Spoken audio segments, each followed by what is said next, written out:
on. I'm going live right now. Did you leave Cooper outside? Go on, yeah. No. Here. Thank you.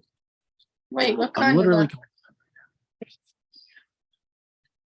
that? Hang on.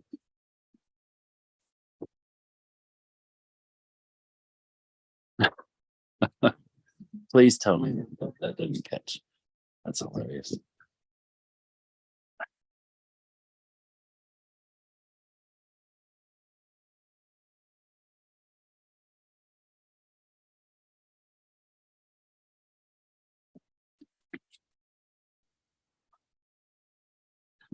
Okay.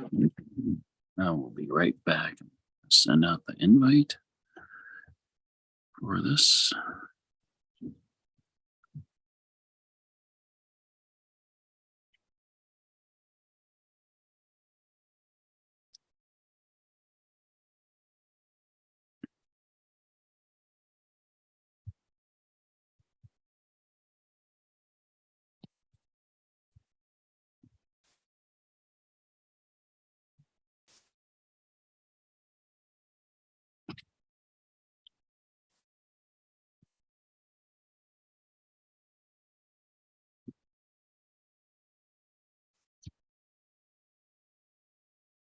Isabel, I'm live on YouTube.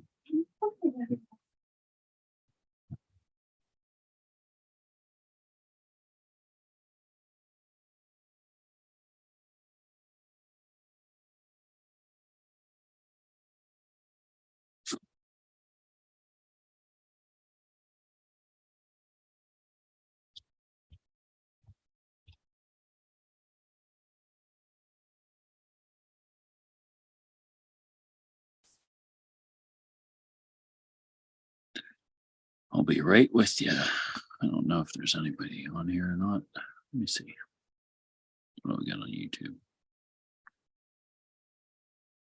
Channel.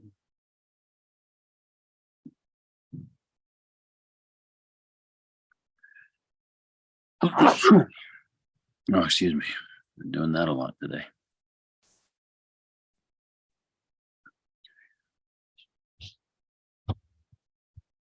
Try to send this invite out.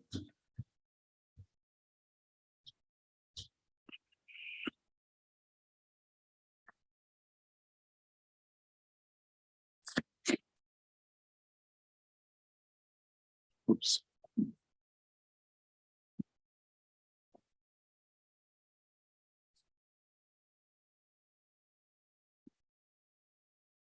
Sure. I'll be.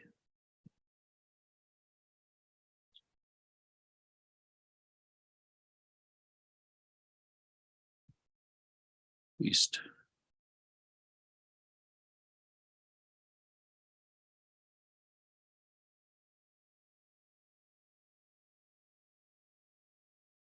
Okay.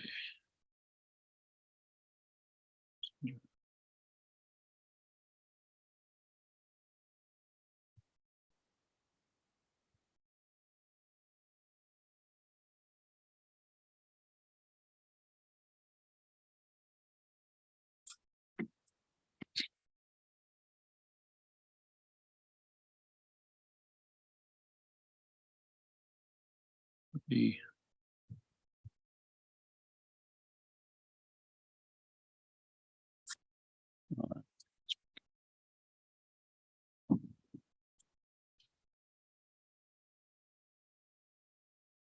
Give me 1 second.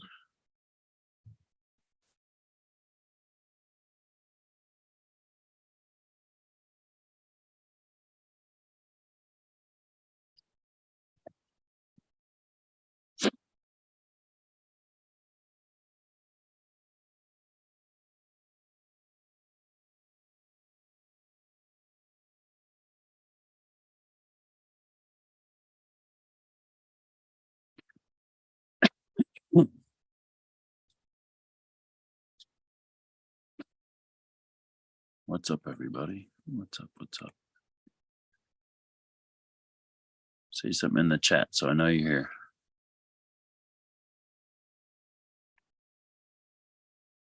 Kev will be on in a minute. John Scott's here. What up?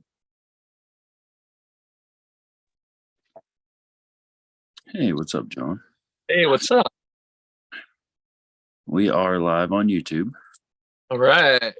It will be a few minutes before we get started. We'll just send in some invites out and everything. Gotcha. All right, let's see here.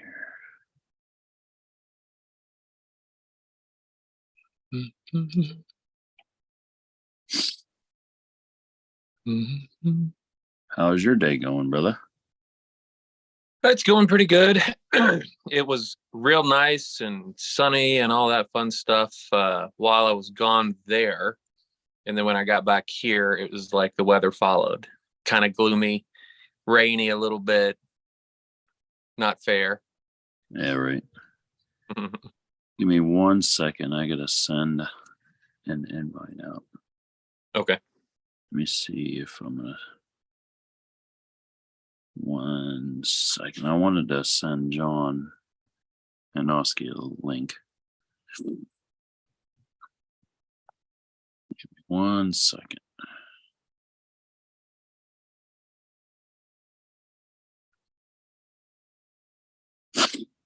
Man, the allergies totally just whacked me right in the face today. Oh, no way. Like it hit hard at like 2 o'clock. I just could not stop sneezing for nothing. It was horrible. I've been pretty lucky. I don't have allergy problems, knock on wood, yet. But my wife gets them and they're pretty brutal. Yeah. It was pretty bad this afternoon. I went and picked up my daughter from cheer camp or cheer tryouts or whatever it was, and I do believe I sneezed from the bottom of my hill all the way to the high school. Like 5 miles away or 4 miles away, something like that. I sneezed the entire time. Like a cat. Oh yeah, it was worse than that. Because I had the windows down and everybody and their brother was hearing me sneeze that was driving past. Nice. Oh geez, that was messed up. Yeah, I got lucky. I don't have allergies. I can mess with poison ivy. There's no problem at all. I never get poison ivy and poison oak and all that stuff. Never once. Dude, I touched that with a brush of just a graze of it, and it's like all over me. Yeah. Yeah, we got into the mess I of it out with the fire department a couple years ago, and it was on fire. And some of the guys just had it because it's in the air, it's in the smoke, and through the smoke, Oh and my. it was brutal. Dude, I bet that did some damage to them boys. Yeah, they're pretty uncomfortable. That's for sure. I got lucky though. Never once had an issue with it. Once I got it on my feet. Oh, that would suck. Yeah, on the bottom of my feet and everything. Old. Because I was walking around the backyard and, just picking up sticks and all that stuff. And apparently I walked in it by accident. And yeah, that was real bad. Luckily, I had a management job at the time and I kind of could just chill in the office for most of the day. And that was a rough week. I bet that would be. Oh, we got some people coming on. Dave Shells. Howdy. Dave Shells here. What's up, Dave? Yeah, good evening. Hey, Christina. Howdy. Hello. How is it? How is it going? I was trying to think of I'm awake. something I needed to do. Now I can't remember what. Oh, that's what it was. Give me 1 second. I wanted to. You guys talk amongst yourself. I'm going to send this link to the original post from earlier. Give me 1 I second. talk to myself all day. Yeah, nice. Well, as long as you don't answer yourself, they say that's all right. Right. Oh, but I do. Oh, You send how's everyone everybody? away from me.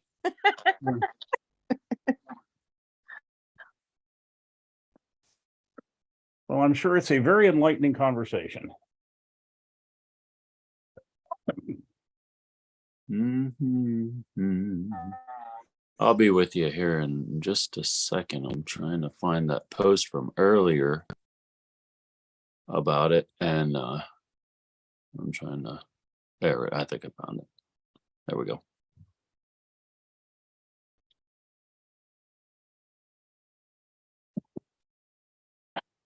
Okay. I think that should work. Where'd John go? I'm here. Oh, Johnny. He's back. The wife was nice enough to bring me home a Brewster's ice cream, Delicious. like milkshake, I guess. Was that a regional chain? I can't say I've ever heard of it. Yeah, I think they're made mostly Ohio. That is delicious. What'd you guys all get into there today, David? Really, perfectly honest, we haven't done much today. I didn't make it out to the gym. I got there yesterday for the first time in months, for which Attaboy. Good job. I thank Brian for giving me a boot in the butt and getting There me you back. go. Yeah, I used to be very regular, three to five times a week, and both my gyms closed, and I joined others, but I just fell out of the habit of getting to them, and so I'm back to the old, pay for it and not actually use it, which of course the gyms love. But Oh yeah, they love that. Mm-hmm. so I have to get back into that. So I basically get 2 months until I'll face them the next time. Nice. This weekend Okay. is this weekend's the Jason Vale on Long Island, and I'll probably spend half as much time getting 130 miles to Long Island as I spent getting a couple hundred to you. Because New York City is not between me and you like it is between me and the Jason Vale Memorial. Right. I remember pulling into New Jersey or wherever I was at. I don't remember, but there was some bridge or whatever, and off in the distance, I could see New York City. And from the traffic where I was at, I was like, I never want to go into the distance. Mm-hmm. I'm good. Oh yeah, I can get like when I It go only to gets worse. when I go to Long Island, I just fly generally, unless something ties up, I'll fly across New Jersey until I get to Staten Island. And then everything backs. And you either have the choice of Staten Island and Verrazano or the George Washington and through the Bronx, each of which are, but he said, and actually the one time when I was coming back from something on Long Island, it recommended that instead of taking either of them, I go right across Midtown Manhattan. And I thought, I don't think so. But actually, I should have. Waze knew what it was talking about as usual, because I've gone on the Belt Parkway past JFK, and they were narrowing 3 lanes to 1, and it just backed up forever. And I'm sure it would have been, better going straight across, 34th Street in Manhattan and through the Lincoln Tunnel. I'm glad you know what you're talking about, because that's all German to me. Yeah, well, that's you're good. You're good that way. Let's put it this way: take Pittsburgh and make it 4 times as bad for traffic. And No, I'm good. I don't even like driving in Pittsburgh anymore. Used to not be too bad because I used to work there for like a year, here and there. You know what I mean, installing cable or whatever, and it wasn't too bad once I got used to it. I knew kind of which lane to be in for sure for my exit and all that. And I'm back to not liking it anymore. Oh, and what's weird about Pittsburgh is if you look at the map, you have these 2 streets that are parallel to each other, but they're not connected. And you're thinking, why the hell are they not connected? Well, it's because one is here and the other is 500 feet higher on the ridge. Yeah. But yeah. Christina, how was your day? No, tiring. I'm at work at 5:30 and work till 2, so it's a little tiring. Right. How's your arm feeling? Fine. It's all right. Well, that's good. It's not as bad as what I thought it would. It wasn't as sore as what I thought it would be. Well, that's definitely a high point. for sure. That's something. Yeah, I thought So- I thought it would be tore up a little bit, but it's not bad at all. Yeah, I mean, you And I do that. really put a crank in with that side pressure. Yeah, Yeah. side pressure hurts quite a bit when I do it, but I gotta learn how to do it Todd Hutchings style. Do you think that was your last ditch effort? Do you think that was your only lane that you could go to?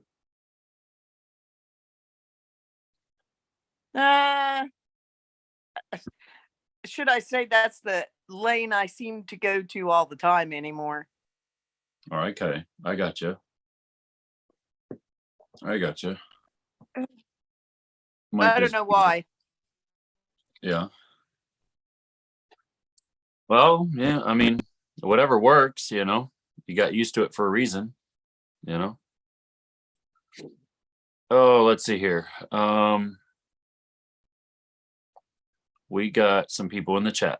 Let's see. Jeff Wilkinson, what's up, Jeff? Tony Stansberry, what's up? Tony, what's up? Lawrence Bell, what's up, brother? Adam DeFrank, how's it going, Adam? Nice to see you. Danny Atkins, I'm assuming it's Danny. Top Hands Pulling Team, what's up, brother? West Virginia in the house.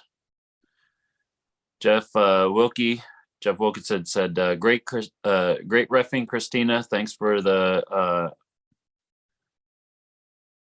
momentary arm rub. Oh, okay. Did you give old Jeff the arm rub? Did you? Yeah. Jeff said he got Brewster's right down the road. Nice.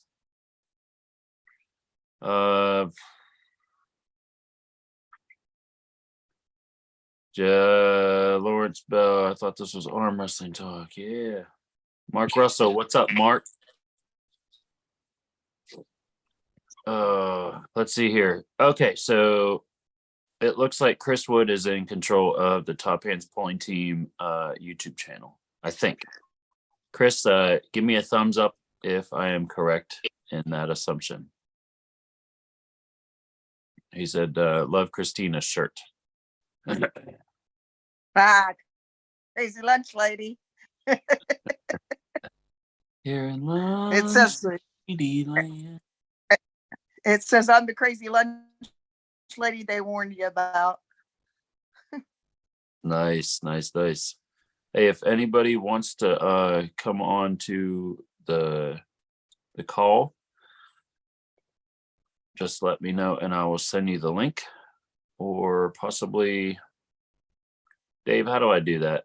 Put that link in the chat and tag. Oh yeah, I mean you could basically do a copy into the chat. Okay.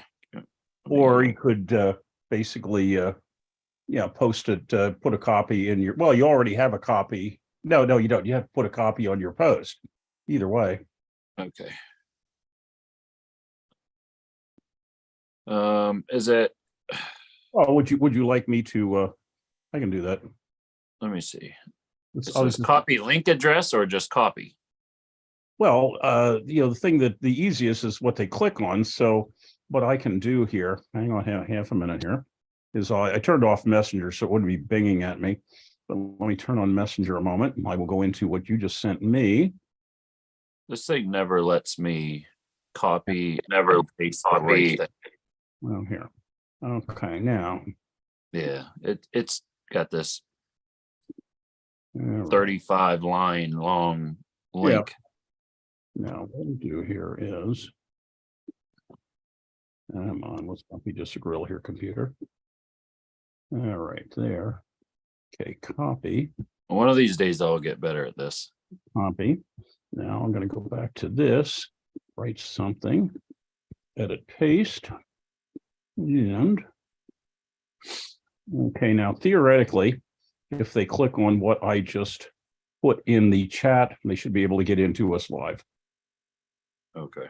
And then all I have to do is just tag them- that at the top.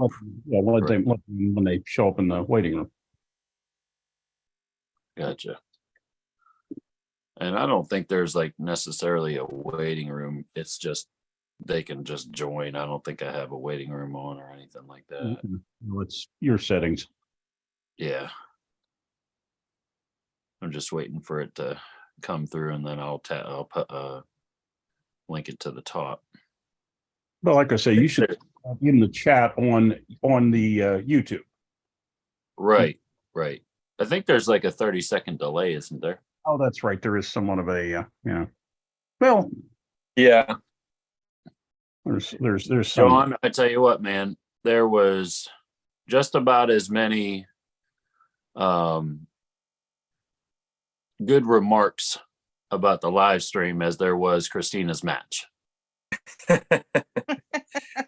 Christina's John. match was amazing. Those my were gosh, the that- two things.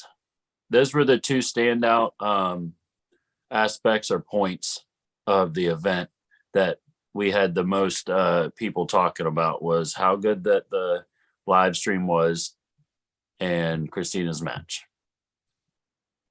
Well, I appreciate that. Christina's match was amazing. I've only been to a handful of events before, and I think that's the best match that I've ever seen. You know, granted, I'm a rookie, but good Lord, that was. I mean, I've only seen clips of stuff like that on YouTube, so that was really awesome. Yeah, and yeah, I'm glad you got some good feedback. You know, it was kind of how it all came together was pretty quick, and I think given the internet limitations and a few other things, I was pretty happy with it. I was so happy, and I went back buzzing. Like I told you Saturday, I joined a St. Louis arm wrestling club, and my first practice is Thursday. I can't wait until you Wow. understand what you're going to be looking at. Yeah, I'm super excited.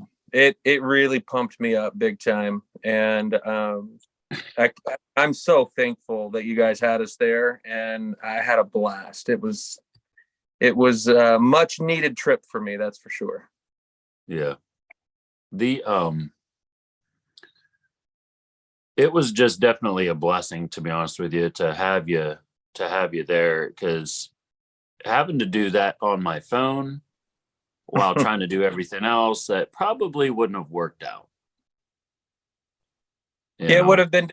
You had a couple things going on at the same time, so yeah, that would have been difficult. I'm glad we were able to make it work.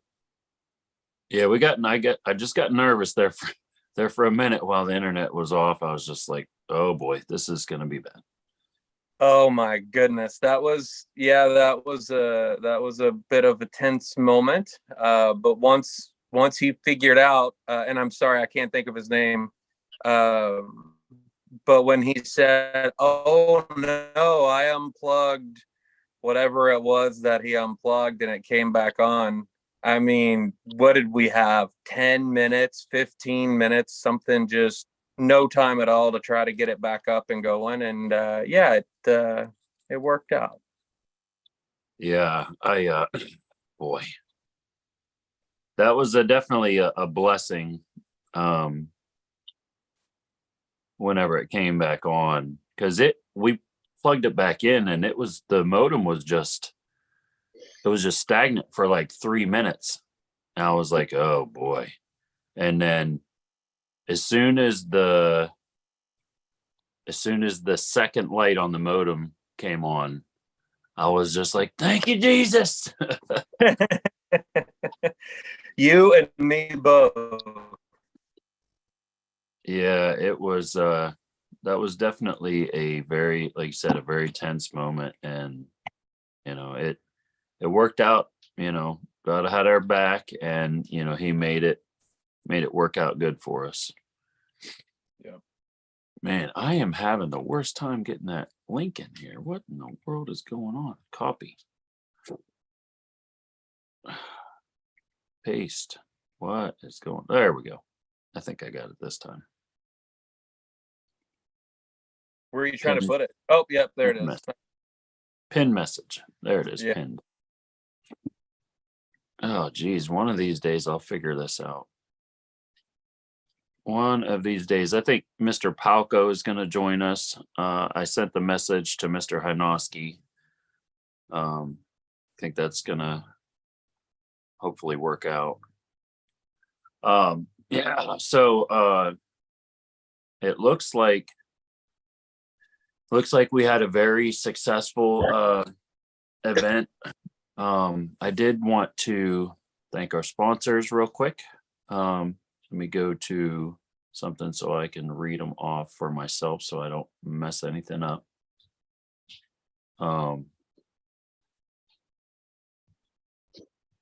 Let's see here. First off, welcome to the show, everybody. Appreciate everybody being here. East Ohio Arm Wrestling Podcast. This is the Garage Wars recap show. As of the moment, we have Dave Shell with us. Thanks for joining us, Dave. John Scott, thanks for being here. Christina, thanks for joining the call. We'd also like to thank our sponsors of Garage Wars. We got Walnut Lanes. Thank them for hosting the event and letting us use their garage. SCI Roofing Services, we thank them for their support of the club. Grip Arm Sport, they did a great job. They brought all the t-shirts in and everything. That was a huge success for the event. Grip Arm Sport, thank you for everything that you do for the community. Sound Vibes, Mr. Bill Vassar on lighting and the sound. What a blessing that man is. Helped out all week and helped clean up and everything. What an amazing person he is. Mr. John Scott at enetlive.tv. Yeah, buddy. Thanks for doing the live stream. It wouldn't have been anything without you, brother. I appreciate you so much. Kiwanis Club of East Liverpool, thank you so much, guys, for your support of the event. They came and helped out with the bounce houses. Brian and Paula Vaughn, they really helped me out in a lot of our arm wrestling endeavors. Poseo TV, Manolo Sanchez, he is a supporter of us, Ohio Arm Wrestling and West Virginia Arm Wrestling also. He loves everybody in the community. Thank you, Manolo, for everything that you've done for the community. Victory Contracting LLC, our friend Sean Quarterman, he's another fellow arm wrestler. Doesn't get to arm wrestle all too much, but Victory Contracting, everybody go on to Facebook, check them out, give them a like and a share. If you need anything, contract, anything built, a deck, your roof or anything, get a hold of him. He does awesome work. Very professional, and he knows what he's doing. Sheets in East Liverpool, Ohio, out in Calcutta. Thank them so much for their support of the event and their donation. Also, Friendly Jacks, they did an awesome job with the food. I heard that the food was wonderful. It was just so fast and efficient. They did a great job with the food. Friendly Jacks, you guys check them out on Facebook also. Marshall Thompson, he brought some of the guys down. We thank him for his support in the community. And also Steve Pettis at Michigan Arms. Thank you so much for your donation to the Garage Wars. And Miss Christina won the prize. Puller of the night, comeback of the night, whatever you want to call it. Outstanding puller of the night. What an amazing feat that was. That was amazing. So Christina won a free entry into Michigan State Arm Wrestling Championships. So congratulations on that. Thank you, Steve Pettis. Manolo, what's up, my man? Yes, thank you. JD, what's up, buddy? Hey, what's up? Mike Williamson, what's up, bro? Hey, what's up, Billy? How we doing I tonight? like that background, man. About time you learned how to use that. I need to reverse it though. I tried to get it. It wouldn't. It's backwards. It's all right. No, it's fine. No, it's right. It looks right to us. It To looks you, right you to just us. seem backward, Oh, but okay, to cool. us, we see it fine. Oh, okay, cool. See, I fixed mine, Billy. See, I fixed mine. Yeah, boy. All Right. right. Looks good. Heck yeah. Finally figuring out how to do Mr. it. David Shell. Howdy. Yeah, Manola, thank you for the donation, man. That really helped out. We appreciate your support, brother. Thank you for giving me friendship, and I appreciate it a lot. So anything I can do to help the community everywhere or anywhere, I would do. So my pleasure. Grip Arm Sport is in the chat. He said, thank you. It was fun and a successful event. So, Zach, I hope you sold some shirts. I hope that worked out well for you. Hopefully we can have you at more arm wrestling events in our area.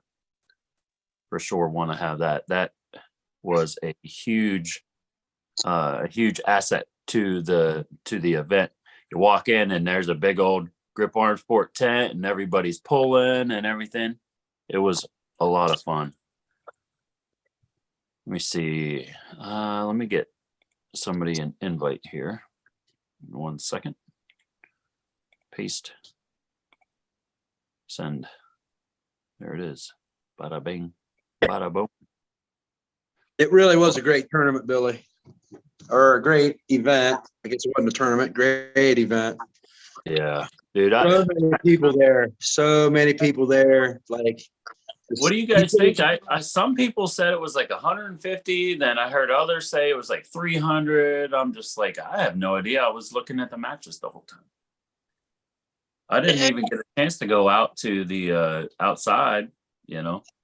There was a lot of pullers there, man. There was a lot of pullers. A lot of pullers. Then I heard there was a ton of kids outside, so that was nice. Yeah, they were all running around. That's for sure out there. Jonathan, hello. Hey, can you hear me? 1, 2, 3. What's up, y'all? Yeah, we can hear you. Welcome to the show, brother. Thank you so much. Thank you for having me. Jonathan, you were able to watch the live stream, correct? Yeah. 100%. Yeah. Mr. John Scott right here on the call with us. He was the one in control of all that, and he did a wonderful job. Let me tell you something. It's really great how you were able to. Mr. Clark, were you the gentleman doing the video as we were seeing it, as you were kind of going to the commercials and kind of cutting all that stuff in? Yep. John did all that. Yep. Hey, let me tell you something. You really impressed me. I did, because I was watching you all, and I wasn't expecting half the stuff that came out. I was like, what? Look at this. Y'all got names in the corners. You all got sponsors popping up, man. Good for you. Great stuff. Thank you very much. Yeah, I thought it was kind of cool how they cut away to the practice tables and stuff too. That was pretty cool. Yeah, some neat stuff. I think there's just like one time I think I got Drew to the match was going on, but they were just kind of stuck at the announcing table here, and I got a hold of Drew. I'm like, I'm switch cameras, but that was it. You guys switched right away, and everything was fine. Yeah, no, so somebody walked past the tripod that hit what's called the wide shot, hit the wide camera, and completely knocked it off, meaning turned the power off. And so I was like, oh crap, I have one other camera, and so it took some. I had to get it back up and going, and yeah, it was pretty embarrassing. But other than that, it was. So to let you know, we caught it really quick because we had a situation where we were filming and it was just on mute, right? And we didn't know for the longest time. So I just knew that if I was in that situation, I was calling anybody. Thank God Drew picked up. I'm like, just go tell them the camera's not working right now. Yeah. Like right now. I'm hearing Billy talk the match. I'm hearing it. We ain't seeing it. But that was all of maybe not even a minute. Yeah, it was a tiny stressful moment that worked out okay. Small hit. Besides that, I mean, job well done all the way around. I mean, seriously, job well done all the way around for y'all putting that production on, and the backdrop and everything y'all did was just great. It looked really great on the camera. The lighting looked great on the camera. Everything was cool. I tell you what, it was an amazing production. And even one thing that it stand out for me was the stream was like nice all the way through. Like, Yes, it didn't cut. The quality didn't go down. It just went like it was a TV show. It was awesome. Thank you. I appreciate that. God's blessings right there. I guarantee you right there. Because trust me, we didn't think it was going to be the best quality just because of the upload speeds on the internet. But, you know, you pulled it off. You pulled it off. It was good. God had his hand in what happened. Without a doubt, I've streamed now for 50 years for sure. Was the worst internet I've ever worked with. Definitely over the last 5 years, it was really, really low. And when you say God's blessing, man, I gotta tell you, I cannot believe we got a HD signal out of there. And I'm thrilled that everybody liked it. That makes me feel really stinking good. Yeah. I tell you what, That's true because there was no cell signal at all. yeah, there's not very good cell signal in that garage for some reason. Like mine, if I walk outside, it was like almost full bars, and then you walk in there, for some reason it dropped down to 2, and then sometimes it would drop to 1, and then back up to 3.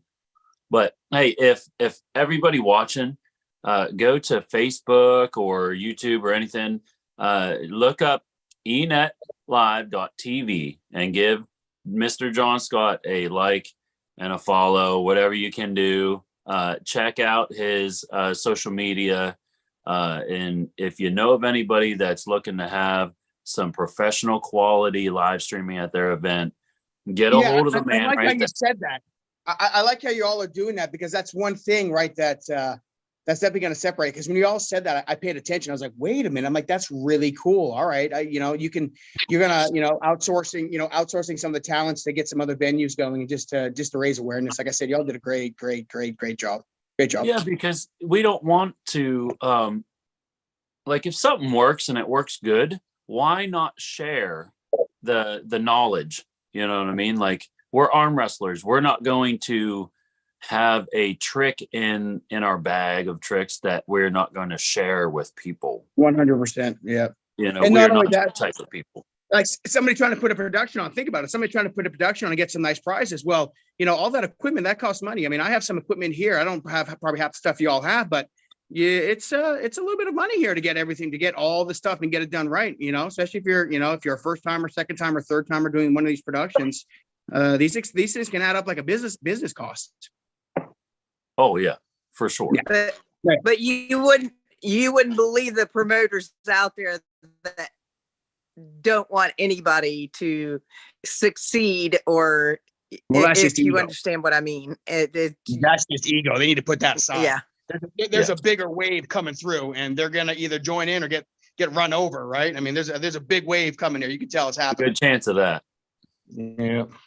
A good chance of that. But the whole goal is to better everybody's events along with our own. You know what I mean? Like, I don't want to see anybody else's event, get worse or, not succeed. You know what I mean? If there's something that I possibly could do in order for two people to cross paths to make somebody else's event better, hey, why not? There's nothing wrong with that. We're just growing the sport when it comes down to it. That's why we do this, because we love the sport, right, Manolo? That's why we do this. Yeah, this is why we do this. Yeah, no matter what, no matter how hard we got to work or try, we keep going until we get it done and everybody's happy, even if we're tired at the end. Oh man, Christina, I bet you crashed whenever you went home. John, what time did you get home? Crashed wasn't the. Yeah. So for all those who I died. Oh, I can imagine. For all those who pulled, how your arms the next day? Professor, how's your arm, man? Hey, just fine. In fact, I went to, I couldn't find anybody doing any practicing in northwestern PA or eastern Ohio. So I went to Zach Lee's on the way home and got some tips on how to cheat in the straps, because this coming weekend is the Jason Vale Memorial in Long Island, which is an entire strap tournament. You learned what? What was that, Dave? How to cheat in the straps. Technique. Of course, I'm being You facetious. don't have to learn how to cheat in the strap. Zach doesn't cheat. Zach is very good. Zach wouldn't teach anybody how to cheat now, would he? No, absolutely not. But Hell, I don't have to cheat. I got the hustle strap when I got the strap. Hell. yeah, Huh, Christina?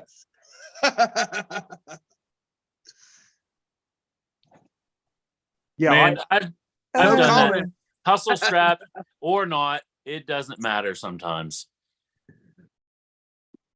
Well, I tell you what, I'm just gonna call out Billy here. So I had a chance to talk to him like after his weigh-ins, and he was shoving fries and having a big old drink, and you could tell he was so excited, right, to eat that. And it's been about 48 hours, and you're still shoving fast food in your mouth right now, Billy. You realize that, It's a milkshake. I don't know if you want to go to the heavyweights here, but yeah, still, it's all the same. From Wendy's? Is it from Roosters? Oh, there you go. All right. I've never seen somebody so happy to eat French fries in my life. I caught him right at that perfect moment. Those were the worst French fries too, but they still tasted delicious because I hadn't eaten since, Wednesday. That day, that was, whew. I've eaten since Wednesday. I think it was 190.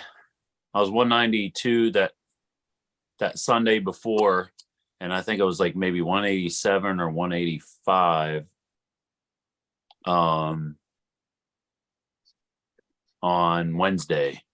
So I ended up losing all that weight and from Wednesday until Friday morning. Yeah, I was hungry. Yeah. How much did you put? What were you weighing when you you know what? It was, you'd be surprised. I only weighed, I think it was 183 or 184, the day of, the event. 187 with all my stuff on. All right.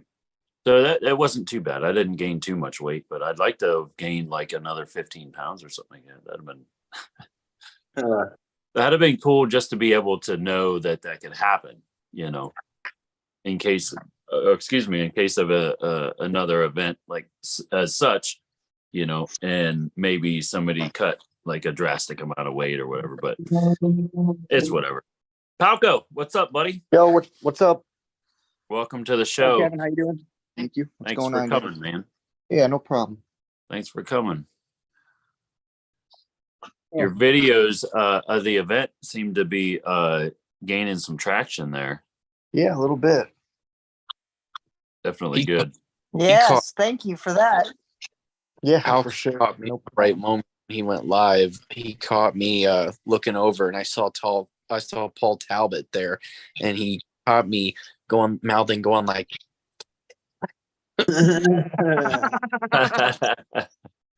I mean, he just caught me fangirling over there. Like, it was so cool to see Paul Talbot. I didn't even think he was going to show up. Yeah, right. There's some definitely some good pullers that came. Joel came. I haven't seen him in a long Yeah. time. Joel was there. Kevin was there. Paul was there. DJ Fenton was there. Toby Sanchez was there. Christina Casto was there. Kevin Palco was there. Johnny Hanowski was there. J-Rob. J-Rob was. I didn't get to see J-Rob. Yeah, he came with DJ and they booked out kind of early. Oh, okay. I gotcha. And Chris, sorry I didn't get a selfie with you.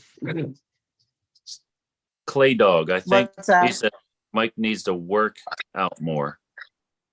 I said I'm sorry I didn't get a selfie with you. You at all, Oh, Mike? next time. Yeah, next time. Mike, who's Clay Dog? I have no idea. You don't know? He said, I think Mike needs to work out more. I Did do. not help you at all, Mike Williamson. Uh, I don't know. Look at the chat. It said, did not help you at all, Mike Williamson. I have no idea what that means. okay. Pro Mike Arm Wrestling says, my boy John in the house. Yeah, boy. Yeah. So I think, overall, the event definitely was a success. I've had, I don't know, probably 24 people already asked, hey, when's Garage Wars 2? Hey, that's what you want. I'm like, Nothing wrong with that. That's what gee. you want. That was the goal. Billy, let me ask you this: if you had to do it again for the second one, what would you do different this time? What hiccup did you not expect, and what would you do different going into the next one as a promoter? If I had my my wish, I would have exhaust fans in the ceiling. Yes. exhaust fans in the ceiling sucking out the heat, and I would Is it have smoking, or is it just hot? the best internet that I could possibly get. All right, so you have to bring some hot spots, probably, right? And Right, something of that sort. And then I would have my banners on stands on the rear of the stage, not hanging. you know, I would admit, it was a little hard to, once you realize that those banners, like what that was, yeah, I would see that maybe those would probably pop out a little more for the sponsors. Yeah. I can see how you can say that, being if you want to be hypercritical. What's one thing that you didn't expect that went awesome? You're like, wow, that's really cool. Like, I didn't really expect that. The time, like how quick we were able to get through the matches. Oh yeah, when we were on the second match, a half hour in, I thought, of course, you had other stuff, you had the sponsors, thanks, and everything else. But I thought, okay, we're going to be here till 11, and but it really moved. It really did. Yeah, it was flying through. Now, granted, a lot of the matches ended up being a lot of 3-0s or 0-3s, you know, a little bit more than expected. But I mean, that's how it goes. You know what I mean? You're not going to get every match is going to be 3-2. You know, we're not all Christina Casto and Martha Swift. So, I mean, it is what it is, you know.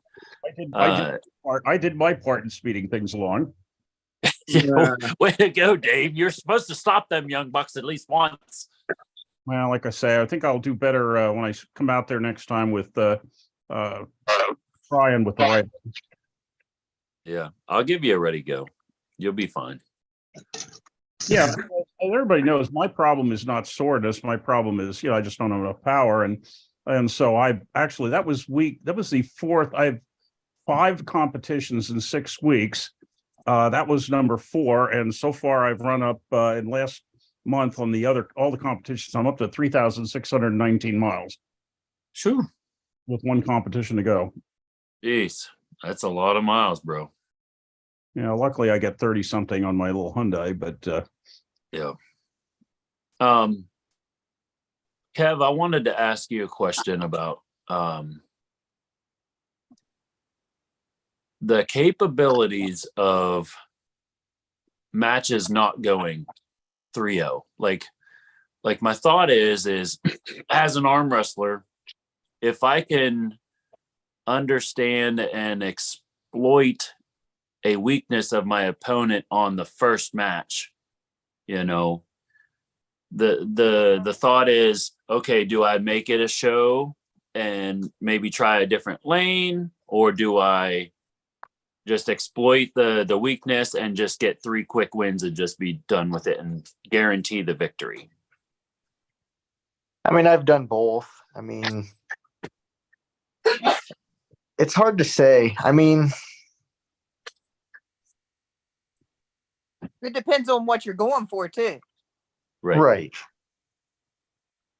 As a polar, I think, you know, like Christina said, it depends on what your goal is as a polar. Do you want to, are you just trying to win the match? Are you trying to make a name for yourself out there? Are you trying to, get some screen time? Like, Are you talking about up and comers? And Kev, I didn't mean to. I'm saying anybody. I mean, anybody. It really. I mean, if say Kevin was going against somebody, or any of us, say, and you were going up against somebody in a 5-round super match, and match 1, you know for sure that you are vastly stronger or technically superior to your opponent. You know, what is the thought process behind that? Am I going to just railroad this guy, or am I going to try to make a show and maybe let him get some work, or, try to make it interesting, I think if it's a best of 5, I think you win the first 2, and then on the third you can kind of go where you want to go. See if you can make him work a little bit or go into his strong spot. But I mean, if you just blow him out of the water round 1, you're like, oh, I got this. I don't think the second round you should showboat. But if you win the first 2 rounds pretty comfortably, then I think the third round you can maybe go into his wheelhouse. Yeah. Yeah. Let's see. Clay Dog said, how many of you boys are heading to Michigan State on June 3rd? How many we got? Dave, you going? No, if I go anywhere, I might go down and watch the East versus West finals, which is the same day. Boo. I'm not going to actually You know what? That was the worst thing they could have done. That was their stupidity, because they could have had so many more poolers going to these qualifiers. Yeah. And they just stuck their foot in their own grave by doing that. And they do it every single time. I'm sorry, but anyone that's involved with, nah, I'm not going to go that way. Well, Christina, she's going to Michigan State as it looks, because she's got a free entry to Michigan State, and she's reffing. and they did the exact same thing for the East versus West qualifier in Utica, New York, was on the same exact day as the IFA Nationals. And I refuse to believe that that was the only time they could have done it. That was a deliberate choice to plop it on the same day. You know it is. They do it every time, and they used to do it with it's the same ones running that ran WAL, and WAL used to do the same thing with the people's tournaments. Yeah, well, the name that we both are not mentioning, I can assure you the 98% will never use him again, period. Never. So there. Professor putting a little sauce on the podcast. Keep talking, big man. JD, are you heading to Michigan State? That is negatory. I don't. Biggest tournament of the year, and you ain't gonna go to it, bro. Okay, look, there's something you gotta know about me. I don't travel too far to tournaments. I only hit the local ones. That's all I do. Okay, that's nothing wrong with that. Yeah. Kevin, do you know if you're gonna still be down in, what was it, Tennessee? Isn't that what Arkansas. Arkansas? You're just going down there to see or move your grandma, wasn't it? Yep. Yeah. So she lives in Arkansas. We're gonna move her back up to Ohio. Yeah. You don't think you're gonna be able to make it to Michigan State? No. That is what it is. I mean, you already got enough gorillas. Yeah. Right. Yeah. So everybody who wants to be on Team Ohio, we have to defend the championship belt. So if somebody wants to go there and be the team captain, that way we can hope keep it in Ohio. I would assume that would be J-Rob, right? I don't even know if he's going. Are you kidding me? I don't think so. Oh, then it's Rich. Well, and actually, there's a very local one for JD on the same exact day, if he pulls it off, and I don't know that he will. But Wilson has something in Greenville on the same day. I heard that is the weekend after. I have it down as the 3rd. Yeah, let me know, because Tim was asking me to share that around, but he wanted to confirm the date first.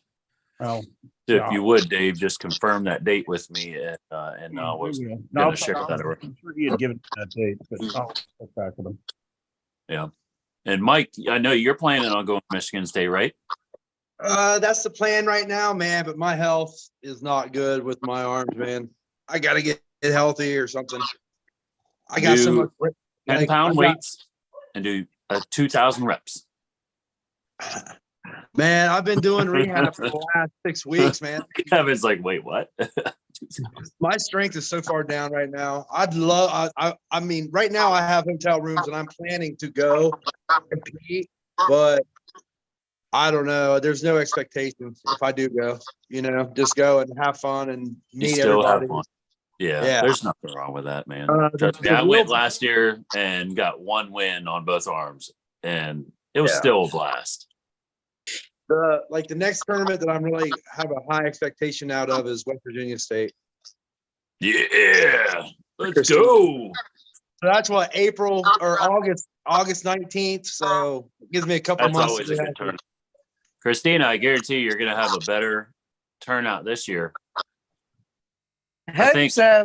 The last two, I think it was like a step up, from the year before. I've been to the Yeah. last two, and the Yeah, year well- prior, it was a little bit smaller. Then last year was a little bit bigger, and I think this year is going to be even bigger. Yeah, like I said before, we've had trouble with probably the last 4 years of, I've changed the dates because I've changed the location of them. And every time I change the date, it seems like people within, the next states pop their tournaments on the same day. So last year we had 4 tournaments within connecting states holding tournaments on the same day. I still think we had more You had pullers one than in the year before. Oh, we did. No, we did. Yeah, because But there's that's people all just the way what I'm out to the saying. road staying and watching. Yeah, because Oh yeah, yeah. I had 5 on my list on that day. Now my list stretches all the way from Ohio to New England. But yeah, so far all I know about on that date. That's the same day as Arms of Steel, also known as the Tomato Festival, which is in northeastern Pennsylvania. Which he can't move because it's at a festival. But those two, That's I'm helping run. same as mine. Come to West Virginia. Christina, is yours locked in with that festival? Like you can't change that from that festival? No, Or I can move mine you wherever not I want want to. to? They've just asked me to hold it there, which I think in the following year I might move my West Virginia states away from there, just hold a different tournament there. I got you. Hey, you know where to go for a good ref. Oh yeah. Let me know. Hey, did you get those super matches lined up, Christina? For who? You? No. I don't do a lot. Richard versus Toby. Richard Calera versus Toby Sanchez. Oh, I want to see that. I want to see that. I think we all want to see that. Calera. I think Calero said something about he was somewhere that day. I can't remember. I did talk to him, but I can't remember what it was. I would even make So, that. no, I haven't If that done it. can't, and listen, if that cannot happen at yours, Christina, I want that at November 18th in East Liverpool, that match, if they're willing to do Yeah. it. But Toby says he's going back to 198. Well, that's what he's saying today. well, he said that today, and then tomorrow might be something different. He could do it, but I've seen the guy eat, man. He eats a lot. That's what I'm laughing about. Man, if he gets down to 198, he's trouble. I mean, he's big trouble for like everyone. If the strength can stay the same, yeah, for sure, 100%. But you don't know what'll happen until you do it. He might get sapped by 30% or something. Maybe. I hope not, but for his sake, but you never know. Jonathan, what do you got going on, man? You going to be doing any pulling? Yeah, I would love to, but I got a family vacation in a cabin in the middle of the woods. So. Oh yeah. Hawken Hills. Gonna go check that place out. Heard cool things about it. That place is awesome. Yeah. I haven't got to go there yet, but I hear it's really nice down there. Yeah, Big tourist area though. Make sure you go canoeing or yeah, we're gonna do all that. We're gonna go canoeing and everything. Yeah, it's cool down there. Kayaking. There's a bunch of good spots too. Old Man's Cave and all that down there is awesome. Let's check out the chat, guys. Let's see here. I can't even Josh see Bachelor. the chat. What? You got to go I to can't a even see different. the chat. Yeah, you got to go to a different. This is just Zoom on your phone. Remember, you got to look at a laptop or another phone or something. Oh, that's right. Yeah. So, Josh Bachelor says, "Yo, Mark Russell." He said, "Hopefully one day I'll be good enough to be in a garage war. The event's coming, Billy. Thanks, Mark. Pro Mike Arm Wrestling. He said, well said, Kevin. I agree 100%. Win the first two and then go where they are strong on the third. Yep. John Scott put in his Michigan State, looks like, right, John? Yeah, you were asking about Michigan State, and I didn't want to interrupt. So, yeah, we'll need it streamed. I do believe they have somebody already for the, obviously 3 weeks before the event, they're going to have, I'm sure they got it going, but Lawrence Bell, he's in here. What up, Lawrence? He said he's going. Daniel, the Nightmare, he's in here. Hey, yo. Yeah, he said, get me to Ohio. Hey, if you get yourself to Eastern Pennsylvania, I'll get you to Eastern Ohio. Yeah, exactly. Dude, I have not got to grip up with Daniel. I'd like to grip up with him. For sure. Whenever Manolo comes up for the Sanchez War. The Sanchez War. Daniel will come over and then it's the Rumble. Yeah, Sanchez Rumble. Sanchez Rumble. My bad. Actually, I was planning on bringing Toby and Freddie down to Puerto Rico. Really? Yeah. I'll be down in I Puerto would love Rico to see next that. year. I'll be in Puerto Rico next year. I can't wait. Oh, there you go. Where are you gonna be? We're staying at the Hilton there somewhere, wherever the Hilton is, the main resort. It's in San Juan. That's right. Bring me to Puerto Rico. I'll change my name to Nerdy. Hit me up. I'll drive up and we can practice or something in front of the bay or whatever. All right, cool. There you go. Boom, right But there. actually, I wanted to do it in Puerto Rico in Maya West on February, like the first weekend in February. After I get through these next week, I'll start working on that and the logistics on that, because I think Freddie is more available than Toby. Work wise. Yeah, Toby's work schedule's insane. Yeah, I so think- I'll have to, Then in Florida, I think I'm going to I'm planning to, like, Artem is already wanting to come to Puerto Rico for a while, and he was gonna come next week when Devin was gonna be here, but we had, like, it wasn't gonna work out, and he gonna go up and pull Todd Hutchins that same weekend. And actually, I was I wanted to bring Artem over on that date so he could have a right hand super match with my friend Joe Cortez, and then we would have the Sanchez Rumble.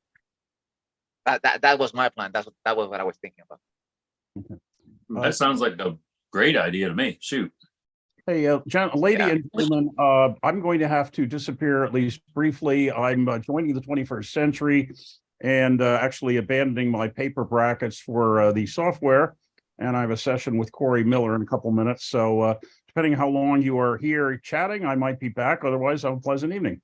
Dave, before you leave, Dave, Professor, quick question. When are you coming back down to my house to train again? We had a great time when you were here. When are you coming back down? Well, I'll tell you what, schedule something that you're going to have a crowd there, and hey, I enjoy coming out there. I really do. Yeah. All right. Thanks, man. Have a great night. Dave, you Good learn seeing those Professor. brackets, man. I'll get you on my brackets for my events too. Okay, fine. See you in a bit, maybe. He said, okay, fine. Hey, well, he's jumping off. I need to too. I promised my wife I'd stay on until 8 and then we'd have dinner. So if I don't get off, she's going to beat the crap out of me and you'll hear me screaming in the background shortly. That would be dinner will be hilarious. Hey, John, thanks a lot. thank You all have been John. there. Thank you Thank you. very much for everything. Thank you, Billy. You are a heck of a guy. Yeah, man, I just love you. And I'm so happy to have met everyone and can't wait to be up for Garage Wars 2 when you announce whenever that's going to be. Yes, sir. Yeah, I'm gonna try to get you up here for the November event. That's Sweet. the goal. I just got to get the money to do it. That's all. I hear you. I hear you. Thank you so much, everybody. Have a great night. You too. Take Thanks, care. John. Awesome All right. work, John. Thank you so much. Actually, Hit for- Billy, for how What's long you have been planning the Garage War? Because I've been hearing about it like for a long time. How long did it take you? I want to say maybe early December, maybe Yeah. January confirmed. Yeah, like January confirmed, like mid-January confirmed, like after Christmas. Like I left Brian alone. That's the venue owner, the bowling alley owner. I just, I mentioned it to him before Christmas, and then we had spoken just briefly here and there. And then I had a practice down there in December, I do believe, inside, like near the bowling alley. We just had a practice, and then I was talking to him about it then, and then I let it ride for a few weeks until after Christmas, and then went down and confirmed, when we wanted to do it, if we wanted to do it, and then that's when the ball started rolling. And I just started asking people if they wanted to have matches, and then the first thought was, a bunch of amateur matches, make it real fun for the new guys and stuff, and then it snowballed into what it was. Ended up Dude, having a lot of great matches. It was an awesome event, and it was great. Like, it was fast and right to the action, and a lot of matches, one after the other. I remember on the chat people were asking how many matches were there, and I answered like 303. and then I don't remember who it was that answered to the question was all of them. Yeah, yeah, I saw that. They were all matches. It was All great. of them. It was great. Yeah, to see that many arm wrestlers are willing to participate and put themselves out there, because some people like worry about a lot about losing or whatever, and they don't want to pull until they're ready or they feel good. But this is a sport where if we lift a part up, all of us are lift up, and no matter the outcome, people willing to go and put on the show. It's what's like keeping arm wrestling alive and going like forward through fire and flames. Oh yeah, Yeah, that's awesome. I like Yeah, the you're absolutely right. the idea of each of us helping each other out. Like Christina and myself. Like, if I have an event, if I'm not reffing it, Christina's reffing it. And if Christina can't ref, then I guess we're not having the event. Like, it's either Christina or myself when it comes to my events. And that's just the way that it is. I don't trust anybody else to do it. I mean, if there was people actually, if you look in recent history, like the last 10 years or maybe more of Puerto Rico arm wrestling, in every event I'm the referee. Yeah. Nobody else wants to do it. I thought about Nobody it. else wants to do it, It's a lot of work. dude. And at the end of last year, I had like 4 arm breaks, one weekend after the other, one weekend after the other, like 4 in a row. What? I don't What even in be the world around were that. those guys doing? And I had to stop for a while, and when I stopped, like, to me, if you're gonna do an event, like, Billy, this is where you're right. This is where you're right in what you just said. Like, if you're not reffing, Christina's reffing. Like, the credibility of an event relies on the ref, because if you got 10 matches with 11 or 12 different refs, it doesn't look good. You gotta have like one ref that refs all the matches. Oh, I'm not or saying at that least, you can't have multiple refs. or at least, You just got to have or at least, qualified refs that know what they're doing, qualified refs, making the calls qualified refs. that are you want people that are making the On right the same calls, page. on the same page, making the same decisions. You're calling what they see. You know what I mean? Like, not letting things go and all that. Yeah, But, and that's the way you get the quality of the event, the credibility of the event, and you know, when you have like let's say 10 matches and you have like and this is my own personal opinion. You have like different referees, or even the poolers that are refereeing their other matches. You know, to me it looks better, and it gives the event more credibility when you have like a good ref, respectable ref, and one guy to be doing the job. You know, not switching every 10 minutes. You know, the referee, and Right. I believe that's a winning formula when you put it arm wrestling events. yeah, I agree. And I think you just gave Christina all the ammo to ask for more money in the next event, Billy. So guess what? Now you get to raise more money. Go for it. Hey, Trust give me me, some reactions on I that one. want Here we go. Christina to make the same amount as I make. Sure. And then if the price goes up for whatever odd reason, I want Christina right there with me. Yeah, Yeah. price goes up. If it goes up, it goes up. Again, hey, Kevin Palco, you haven't said a lot here tonight, but I want to show you something to put a smile on your face. You ready? I don't know if you've seen this live, but do I see if I change my camera here? Look at this thing ready to be used. Oh, nice. Huh, Palco? Yeah. Israel table, huh? Yeah. So yeah, I that's like Matt that. Speakman's table, and he left it here, right? So I just want to show you here that we got this thing right here, man. Just waiting for you. Hey, hold on. We'll just hold on, Kevin. We'll just do this for you. Put a little dust on that for you here. There you There we go, go. man.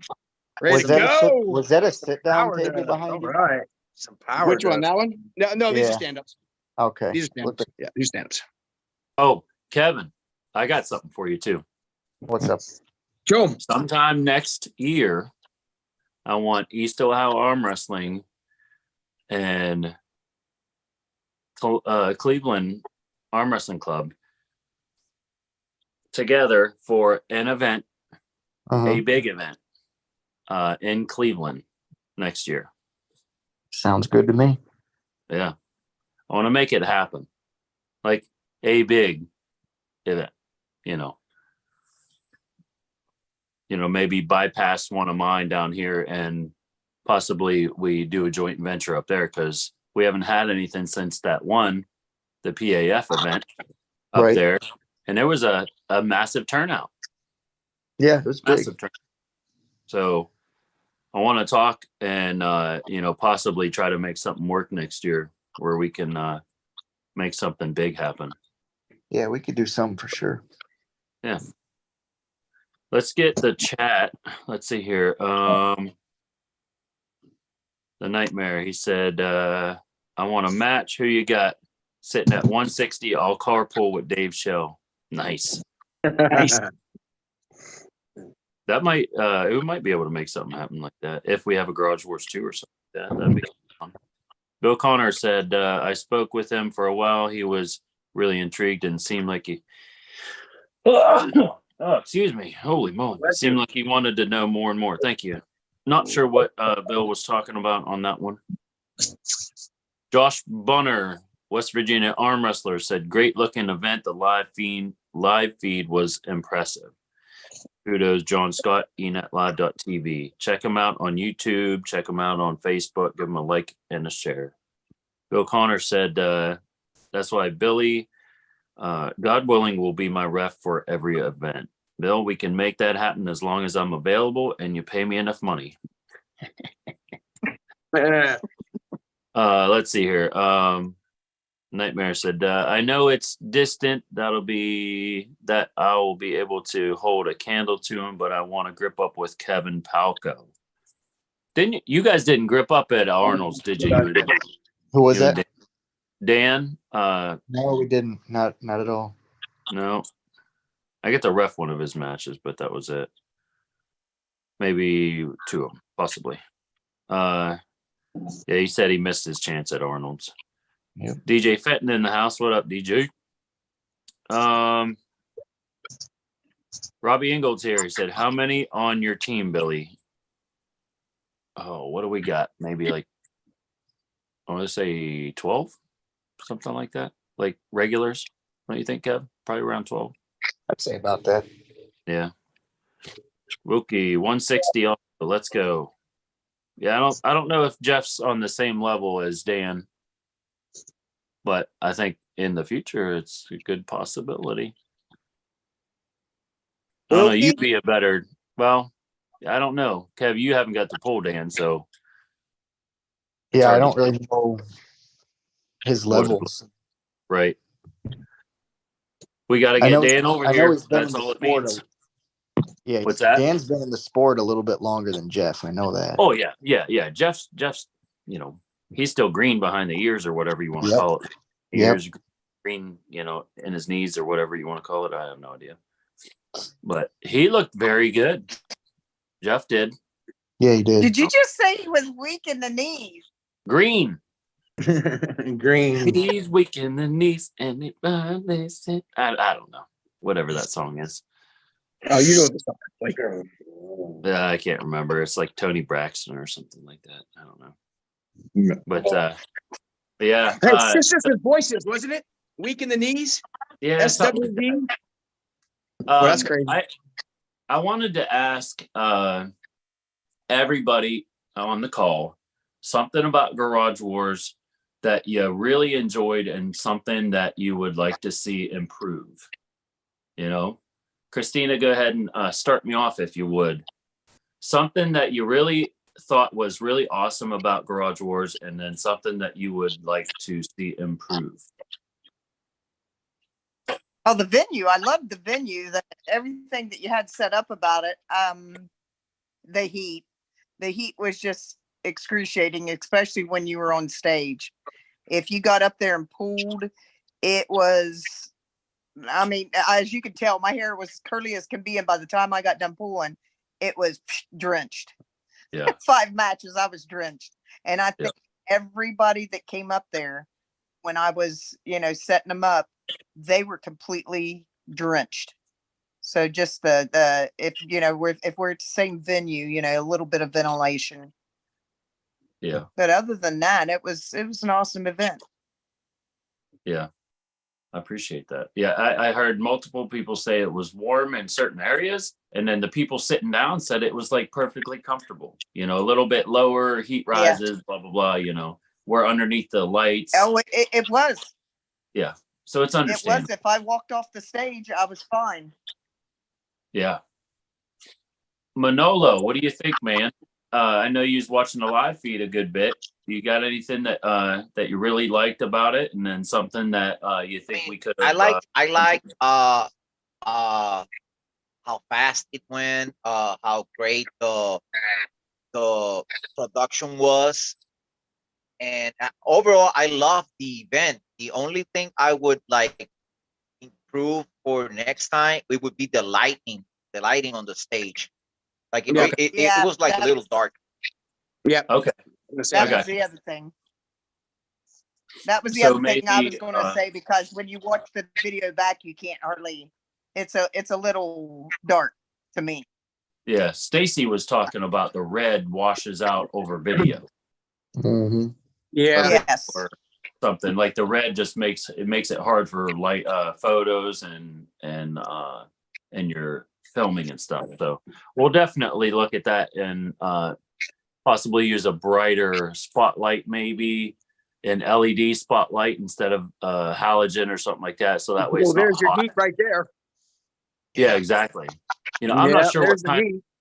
technically what kind of lights Bill had, but I'm sure that they weren't LED. Well, I don't know. They probably could have been LEDs. I think.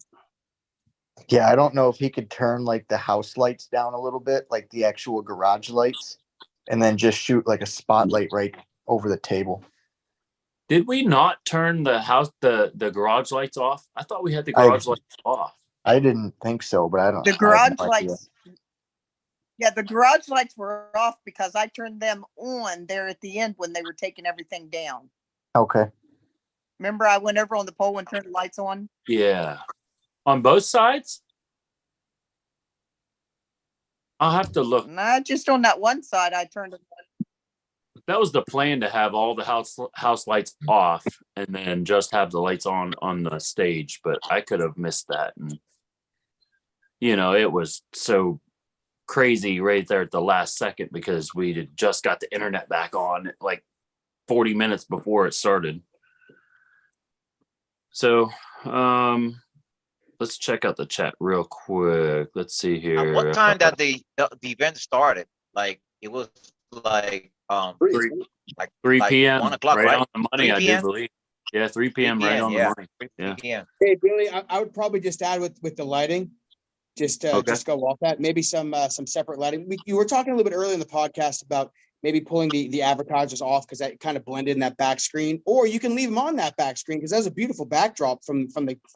Yeah, I just no, I mean Maybe like some- earlier I some meant like I spotlights. wanted to have the backdrop not hanging from like a wire because it like drooped down. Yeah, it I'm looked great. buying like the actual stands for the backdrop so they're nice and tight and everything. So that way Yeah, everything looked great. everything. Maybe some lights on maybe the advertisers, maybe just a little LED just on that advertiser, maybe coming up, or just kind of little spotlight. We I'm had sure the that. advertisers would love that. Yeah, we had that. They'll put lights right behind Christina. They were on the floor right behind Christina. That's where the lights were. Okay. So I think if Yeah, we're they at that, enhance. what's that, Christina? I said, yeah, they kept shining on my butt all day. They were hot. Yeah, probably halogen also. I think I figured Yeah. why it was hot on stage. It sounds like you have like 18 halogen lights up there, Billy. Oh, there was lights. I mean, we had 5 different, canister lights shining right down on the table, plus the lights right behind us, or right behind Christina. I'm sure it was warm. Is there any way you can get maybe some different camera angles like on the next podcast? Can you divide it like into 4 subsections where they can either see the maybe I'm how the sure we can do table, whatever we want. camera, Yeah. and maybe some different views. John made it affordable for us to have him at the event. So what we got is what John was willing to do for the amount of money that he came for. So he gave us the deal that he wanted and that I was able to afford. So we just went with that, so whatever he got us is I was happy with it, Let me check out the chat real quick. Let's see. Wilkie, it looks like Wilkie and Dan are gonna go at it, I think. For reference, my levels, if it helps, I had one Michael Pasternak at Arnold's. Okay, so Michael Pasternak and Wilkie needs to pull, and if Wilkie can beat Michael Pasternak, then Dan and Wilkie can have a match. We'll see if that can happen. Well, Jeff, get with me and we'll drive over to Columbus and we'll go to a practice over there. Let's see. No doubt lower level compared, but I'm strong and always willing to pull. Yeah, boy. Let's see here. And they're just confirming what they're talking about. Okay, so Kev, let me get your thoughts on Garage Wars. What is something that you really enjoyed about it that was kind of a surprise maybe, and then something that you'd like to see improve? Yeah, I was going to say the venue was probably the coolest thing, plus like the grip booth setup and the stage. That overall was probably the coolest thing. And then my negative was going to be the lighting, especially because I was doing a lot of the filming. That red glare kind of did mess a lot of things up. So I gotcha. Yeah. But your Now- videos look great, Kevin. yeah, I and use what were you using? I use InShot for my No, but editing. what were you filming with your phone or with a GoPro or something? Nope, just my phone. Yeah, and it's a Samsung 22, I think. No, I have an iPhone 13 Yeah, Plus. yeah, that's the iPhone, maybe. Android Mhm. sucks. Yep. Yeah, because It's the iPhone helps with that thing. The camera finds a way to make it look good no matter the lighting, and Yep. it was great video, great quality. Thanks. Yeah. iPhone, you can't go wrong with iPhone, man. They're the Yeah, not at all. they're the most affordable, camcorder that you could have. I mean, really. Mike, what do I you haven't think? had man? an iPhone in my life.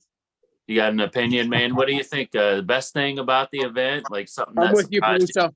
something that you'd like to see work on? I thought that the grip tables at the Grip Sport was awesome. The guys there pulling, Palco and Fenton and Shout out Grip Arm Sport. Woo-hoo. right? All the guys there. That was awesome to see all those guys there and then have the opportunity to, and Joel, get a hold of those guys.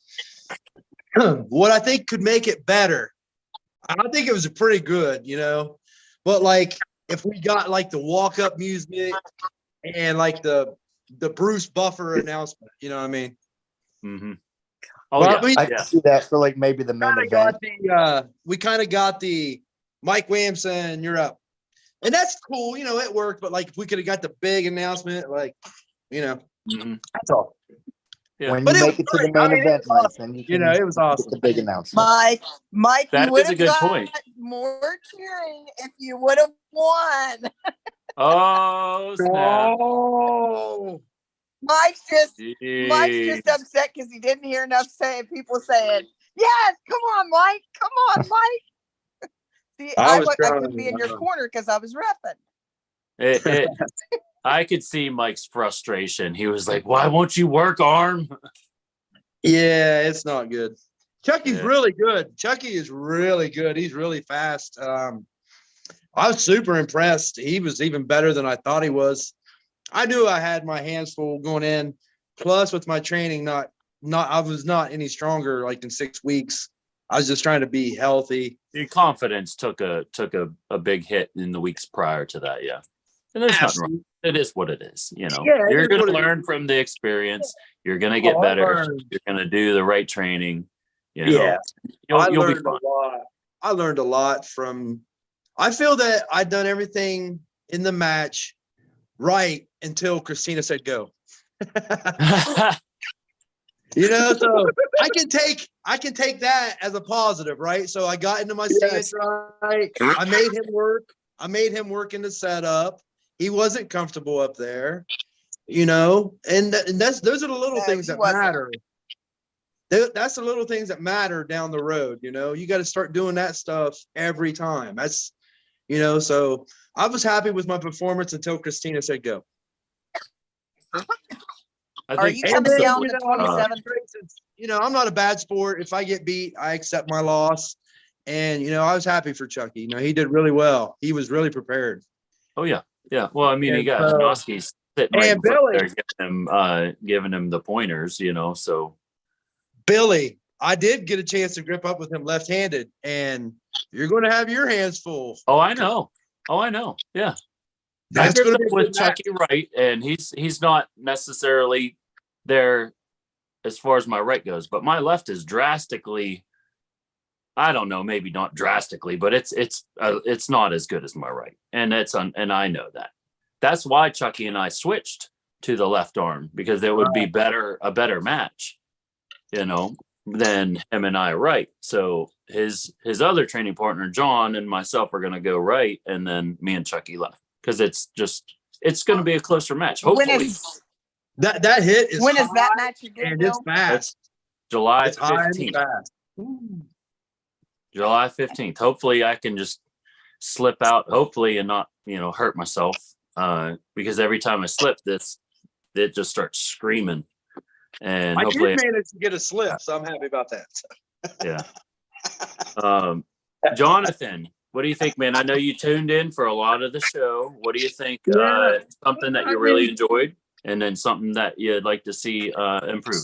So listen, man, I was totally blown away with the venue. Like, just when I looked at the stage and the barn, and then when you all decided and you broke away to Grip, and hats off to Grip for their coming out party. I mean, that from the live video feed, when the Grip commercial came on, I was like, look at this, look at you all. And then when you would pan and you had some different angles, so you weren't just always staring at like a camera, just kind of holding up. So I love how you were kind of going back and forth. And again, the Grip table and that whole setup was from the camera. It just really looked really, really like a fun place. Like I wanted to close down the shop and just trying to drive out to come see y'all. I mean, that's kind of where it was. It was inviting, right? It really was. I was really a little bummed I wasn't there. But the improvement part is definitely that lighting. We talked about it, right? And kind of what that looks like. And I don't want to beat a dead horse here. I thought we talked about that all night. Kev, I wanted you to kind of explain what your going ons was in the grip tent, how everything kind of felt over there, and like the mood of the event and everything from that side of the event. Yeah, it was pretty cool. So I won't give like any like insights on how much was made, but it was pretty good. Like as far as the merchandise being sold. Oh no, I'm not worried Sure. about that. I'm just saying, like, everybody having a good time in the grip Yeah. tent. Like, obviously they sold some stuff. I saw tons of people with grip shirts on, so that Yep, was yep, great. they did really good on that part. And then just being in the tent the whole time with, DJ and Joel and all those guys. I mean, it was so cool. Like I know a couple, like a lot of some of like the amateurs would come over and, it was really cool for them to get with like the stars, I guess you want to call it, of arm Yeah. wrestling. Absolutely. Yeah, how often are you going to be able to grip up with the big boys? Right. You gotta normally you're going to have to pay for that in a tournament. Yep. When are you ever going to be able to grip up with DJ Fenton or Joel Hudick or Paul Talbot or Kevin Palco? Yeah, or not very often. For free. It just doesn't happen. Right. And I know like when I first started, you would see some of these bigger stars at an event and you might be kind of starstruck or kind of, nervous to go up to them. This kind of invited people to come and talk to us. Yeah. And, hey, get on the table with us, ask us questions. It made That it a was lot more really- comfortable. I thought that was really, really cool. Yeah. Shout out Grip Arm except for Sport. You guys DJ. make sure you go to griparmsport.com, get yourself a t-shirt, a hat, a strap. I tell you what, these straps, you guys, these straps that Zach Perkins got made, these things are freaking sweet. I don't know if you guys can see them or not, but And it's everybody blurring. It's popping up. on YouTube, everybody on YouTube, go to griparmsport.com, get yourself a strap. They're only $10 plus shipping, I would assume. So, and then, your tax. So you might end up maybe around $16 or something like that, but go get yourself a strap. I tell you what, I took that and we used it for one event, and I practiced here with Justice, and that thing feels perfect. Yeah, those are some of the best straps I've used. Yeah, it broke in so quick and so nice, and it's nice and comfy now and everything. It's very good. Yeah. So make sure you I guys didn't have a problem. I didn't have a problem when I was setting the guys in the straps. I didn't have a problem with them when I pulled down on them tightening like I most usually do with other straps. Yeah, like some straps, like the Lion straps, I find So I really they're like great straps, but I think once they get real dirty and sweaty and stuff, they don't want to tighten up and lock down. That's just what I have had experience with, and they're really nice. Those Lion straps are really nice whenever you first get them, but they are definitely thicker, and then they hold the moisture, and then they hold the dirt and the muck and everything. So those ones, I tend to find that those were a little bit harder to use later in the tournament. These ones are just single ply. You know what I mean? They're just single straps. They're not double or, anything like that. So these should not have any trouble really. Once they get dirty, it should be fine. The buckle seems like it should work just perfect. They tighten down, they stay tight, I think they're going to work out great. Support I don't know. local business, everybody. Support local business. Go to Grip Arm Kevin, Sports. did Zach say that he's going to continue buying these straps? I know that it's like the whole t-shirt things. He's only doing limited supply of each thing, but is I'm he not doing sure. limited supply of the straps too? I'm not sure. Is he only doing 300? No, I'm sure he would reorder. I hope so, man. Because Yeah. at that price point, he's going to sell out of these straps so fast. Oh yeah. So fast. I mean, I don't Yeah, see well, what. I wouldn't be those are gonna surprised stand. if at Michigan State he doesn't sell half of them. Oh yeah, yeah. I agree. I agree 100%. But yeah. So yeah, definitely the lighting. I think we're gonna just switch some colors around. I think that's all necessarily all we kind of really need to do is just make sure we use the correct colors for the video and the camera, you know, the photography. Because I think Stacy Krapinski might help me out and do some photography for our next event, I think. Yeah, I seen he took some pictures, but he put them all in black and white. Yeah, of that it looks reason. good though. Yeah, Those they look did. really nice like that. Yeah, but he didn't get the best match of the day though. Yeah. Hey, Yeah, I saw. it was great talking with you. I hope y'all have an awesome week. Go out there and be dangerous, everybody, and we'll see you when we see you. Take care, Good y'all. seeing you, Jonathan. I got to get down to Columbus. I got to get down there and get a practice in with them guys. He said, "Be dangerous." He was talking to Kevin Falco. I'm going Always- to have to get off here and get to bed. I've got to get up at 5 a.m. Christina, as always, thank you so much for everything that you do for myself and the community. You're awesome. Thank you. Thanks, guys. Have a good evening. Night. Yeah. Have a night. Mike, I got to get down towards your way too, man. I'm not sure when I'll be having my next one. I know Eric's going to be doing stuff on Sundays in Lancaster. I need to get up to Columbus as well. Man, I really need to get up to Cleveland to see Kevin and them guys. Actually, I'm Grip up every week. yeah, I'm traveling actually to Florida for Biketober week. They have the FAL down there. They have like a monthly tournament down there. And have you ever pulled down there in Florida, Kevin? Or Yeah, a few years ago, I went to Florida States, and I think it was 2021, and then me and J Rob went down in 2020, I think, for something. we go to Orlando to go through the haunted houses at Universal or whatever. But anyway, this year I want to stop over at Biketober week, go see a tournament at the end of the year who wins that league. I believe they have There's always been talk on how Ohio can organize some sort of league of some sort, and the talk keeps going around to how do we do it, what's the best course of action and all this other stuff. It's just still in the talks. Yeah.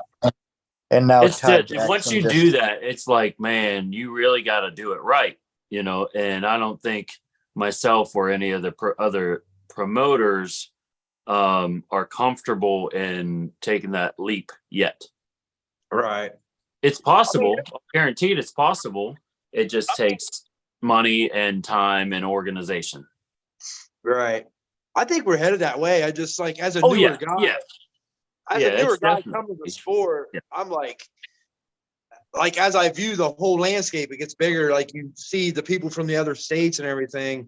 It's like, wow, Ohio has really progressed. Like we're far ahead of other states. Like we're doing well. We got I wanna clubs say- everywhere. Clubs are everywhere. You see clubs popping up Yeah. all over the place.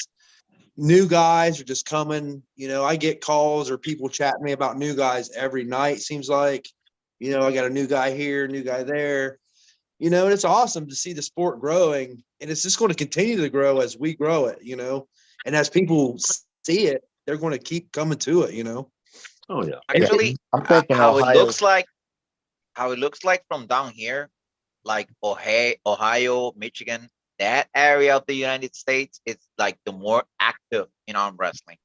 And then there's Pennsylvania, New York, and now Florida. Like it's the East Coast is really, really active compared to the rest of the states. And my 2 cents on the FAL is that they got everything under one banner. That's why they are running so many events one after the other, because they got everything under one banner. That's the FAL, and there's no other promotion that I know of now in Florida. That's how I see it from down here. But I don't think we should necessarily be making a monopoly of the arm wrestling in our state either. You know, like I think everybody should still be able to do whatever they want as far Yeah, as there's their, space for with their everybody. promoters and everything like that. You know, make your events unique. But there's also an availability in order to possibly have that Ohio Arm Wrestling League, and then okay, so we have that as, you know, the final for the year, whatever is at so and so's event, and okay, so say, you know, Kevin's event is part of the Ohio Arm Wrestling League, and okay, so possibly we all run the same style of rule set, or you know, whatever. Possibly we can maybe even all kind of coordinate with the same awards you know, person, and possibly get the same style awards or whatever, or make them different. It doesn't matter, but Once, I you know, it's believe that working once you guys in towards, Ohio you know, make the decision to do it, it's gonna be easy for you guys. That is not gonna be a problem. Right. Well, in Ohio, there's like 3 major cities, right? We got Cleveland, we got Columbus, and we've got Cincinnati. And then like Toledo, right? So like those 4 cities, right? Cleveland, Columbus, Cincinnati, Toledo. You know, it makes sense, right? yeah. East And Liverpool and will and be one of those. and I got one my of the my cities. friend Kevin, But it's unfortunate Jose. that it's not as big of a city, you know, but it is what it is, you know. I think we definitely, Mike, along with myself, I think we definitely have a long way to go. I'd love to see another promoter and or a big arm wrestling group form up near like Youngstown and up towards maybe the Warren area or something like that, Northeast, because other than Cleveland, you kind of don't see it. There's got to be arm wrestlers up there somewhere. You would think so. You know, the most northeast that we have is Alliance, and the Four Brothers and O create, you know, their own sub club, you know, within the community of Ohio, and then Right. you know, we can try to, you know, have a somebody like myself that is east, you know, central east or whatever. Mike, he's got, you know, southeast a little bit, and then Kevin, you got the north, and then Marshall and Juan's got northwest, and then Randall and Todd's got southwest, you know, and then obviously the Columbus crews, you know, they got central and whatnot. So I'd love to see somebody step up to the plate for the northeast. That would be really nice, you know, Mhm. an in-between person that we can kind of contact, you know, as far as, you know, scheduling stuff or whatever. But Right. you know, it's just a work in progress. That's all. There's a new club going to be popping up in like New Philadelphia, you know. One of my guys, one of your guys, actually, Billy, Josiah and Mike Malone, they live in the same town. And Tyler Irwin lives in the same town. Yeah. So now those 3 guys are going to be pulling in a garage. Next Good. thing you know, I mean, that's a club right there. You know what I mean? There you go. That's It that's started how with, it so, you know, And you know, that's how you build it, it'll grow, right? You build it, people will come. Right. Well, all that's happening is like these small cells of people are just finding each other across the state. And as they find each other and they develop these clubs, it just gets growing bigger and bigger and bigger. Yeah. Next, I really you know, want to do a Ohio East versus West, but the East is vastly outnumbered than the West. Yeah, I agree. Yeah, West has way, way, way more pullers, but not necessarily, you know, are they all, you know, way stronger or anything like that. Just there's just way more to choose from, you know, and you could really, you know, manipulate. No, I'm not saying that they would try, but I'm saying manipulative, selective, as far as availability of high level pullers versus the east of Ohio, you know, like we just, you know, you're, you know, Kevin, Otha, Christian, Batch, maybe myself and Croxel. I don't know. Well, not Toby, he's West Virginia. And then maybe Chris Louise, you know, there's a handful or two. In the West, The match of Pablo versus Todd gonna happen on Michigan State? no, No, it's not gonna happen. no. No. No, what you was on the podcast in the chat, and then Steve was, you remember, considered, hey, I'm gonna get paid, and they deserve to get. And I believe that at some point Kevin is gonna be like the top number 154 guy, or even 165 guy in the world. And I'm very happy that he got called to Arm Wars. And I was gonna ask him about it. How was the experience going to Arm was Wars awesome. and all that? And It was and, awesome. and I'm really, really happy you're getting the recognition that you deserve, because you've been, like, to me, you've been the number one guy for some time, but you didn't have the chance to, Right. face the guys that were up there. But like I told you when we spoke the night before the Arnolds, I had no doubt in my mind that you were gonna win. Oh yeah. So Yeah. you're going there. You're going there. Arm Wars was cool. I can't wait to go back. So they've already invited me back for whenever I wanted to go. And yeah, this Saturday it'll premiere on Arm Wars YouTube. I'm looking forward to that. So I think it'll be 4 or 3:30 Eastern time. I wanted to ask you, Kev, also what your thoughts are on a possible Palco Gromov rematch, super match. I mean, I'm sure it's possible. Yeah. We'll meet each other. Depending on what happens in Tennessee, is that round robin, is that going to take any merit away from any of the guys' rankings? I don't know. I personally don't think it should be for rankings because there's just too many stipulations behind it. I mean, if somebody beats me in round 9, I mean, how can you get a real? You can't. I mean, yeah, how can you get a real feel of? You got to get a fresh somebody is. scenario for ranking, Right. in my This opinion. is what we talked about last time on the one podcast that we had where everything went crazy. We talked about for rankings, especially the top 15, top 20 in the country, my opinion is they should only be super matches between the pullers, I don't feel as if, one and done, you catch somebody in the tournament, merits you taking over their spot, but it's just the way that they run the rankings.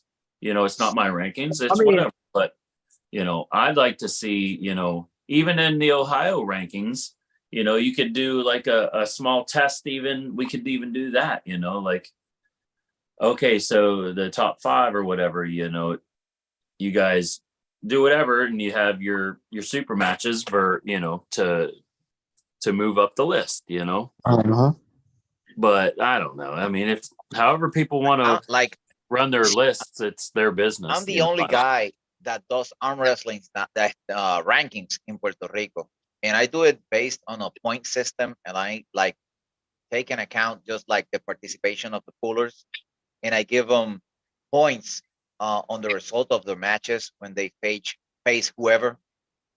And it works because we're not a big community, but if we were more, it would be, it wouldn't be that accurate. But like now it's working because we're like maybe 50 and there's not a lot of events. And when they're finally there's an event and they face each other, like normally, like lately, every event in Puerto Rico has been about super matches, like no tournaments.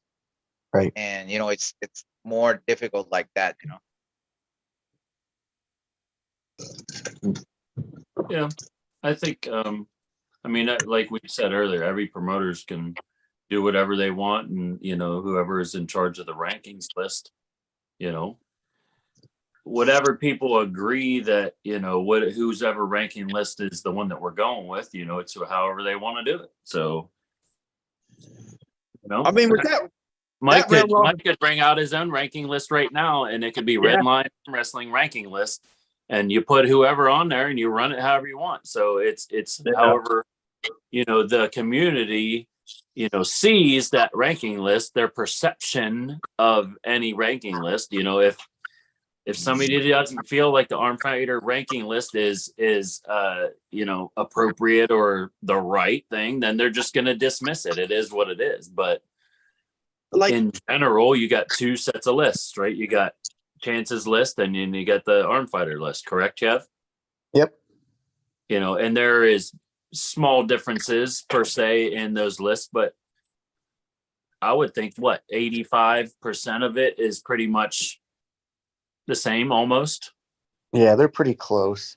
The only thing, like the major differences are they use different weight classes a little bit. And then, other than that, they're pretty close. Yeah. I really would like to see those lists, super match onlys, but that's just my. Yeah, me too. But then that would kind of screw you out of it because it wasn't a super match that you beat Roman in either. But you did beat him twice, correct? Yep. Twice. That's the best 2 out of 3. You got to think though, they're going to look at this round robin though. It's 12 matches, Kevin? Yep. So they're going to look at this. They are. I think they will consider it some, because say some of these guys go 3-8 or 3-9. They don't get a lot of wins, and some of the guys are 9-3. And if this guy who just went 3-9 and this guy just went 9-3, and they might make those changes there. But in your case, I don't think you have to necessarily win the tournament to maintain your number one ranking. Right. So the problem, but if you go I was going to say, the problem we're going to run into is, say I beat Hunter Knobs. Hunter Knobs beats LaRae Jenkins, and then LaRae Jenkins beats me. That's where things are going to start getting mixed up. Yeah, you can't do that. I mean, you got to take into consideration, and if you go 500 that day, say you only win half your matches. Yep. Then if someone goes 12-0, then you might lose your spot. You know what I mean? Right. Yeah, it's going to be. Did you happen to talk to anybody about that, Kevin? How they might be thinking about doing it? Not at all. No. So, I mean, we have the list of matches already, each round who we're going to face. Right. So we have that information. But as far as the rankings, I have no idea. Sean Hancock does the Arm Fighter ones, doesn't he? No, I don't even know if he's on the committee or not. So the Arm Fighter rankings has a committee of 4 or 5 people. I think it's Alexandros Voltiez, Corey Miller. I don't even know if Corey Miller does it. Yeah, I don't know. I just know there's a few different people that do it. How do you even start to prepare for that, Kevin? To face those 11 challengers, dude. I mean, how do you even start? Well, this whole week's just been recovery because my Arm Wars match was only a few days ago. Oh, right. So, and then other than that, I mean, I'll just show up and whatever happens. I mean, obviously you're going to be doing some kind of mental preparation, surely. He's going to go arrest some people and get some party and chase them down the street. That's the most confident answer I've ever heard. It was great. Another day at work. Yeah. I guess. That's the difference between you and me. I used to get all stressed. It comes to a point to where I think, once you get strong enough, your confidence level has to go up. If your confidence level is lacking and you're scared to take matches and stuff like that, you're not going to be number one for very long. Yeah. Well, that's the thing. He has to have his confidence level. Kevin answered what I was 10. thinking. There's no way that Kevin can have a confidence level of 2 and be number one in the country for very long. Right. You know, Oh, right. it's not just about strength; it's about mental strength, and you have to be strong-minded and strong-willed in order to fight off all those demons. You know, trying to ruin your training and trying to get in your head and all that stuff. You know, it takes a strong person to keep it all in check. Yeah, that stuff used to get to me a lot more, but I've kind of just, you know, I mean, if I lose, whatever. It's a ranking. I mean, nobody cares about the rankings besides, you know, number one guy. right, right. I mean, 3 years from now, we're going to look at today's rankings and not even remember. So what's it matter? Yeah. Right. Yeah. Oh, I can see, you know, the rankings changing within within a year. I hope that you're still at the top. Sure. Well, that's But the thing. People move up weight everybody is classes. getting we get- stronger. Yeah. Everybody. It's not Mhm. just Kevin Palco that's getting stronger. Everybody's getting stronger by the day. Oh, yeah. It's who can put in the most work. Yep. Who wants can, it? Who wants it? get their level up faster. You know. Yep.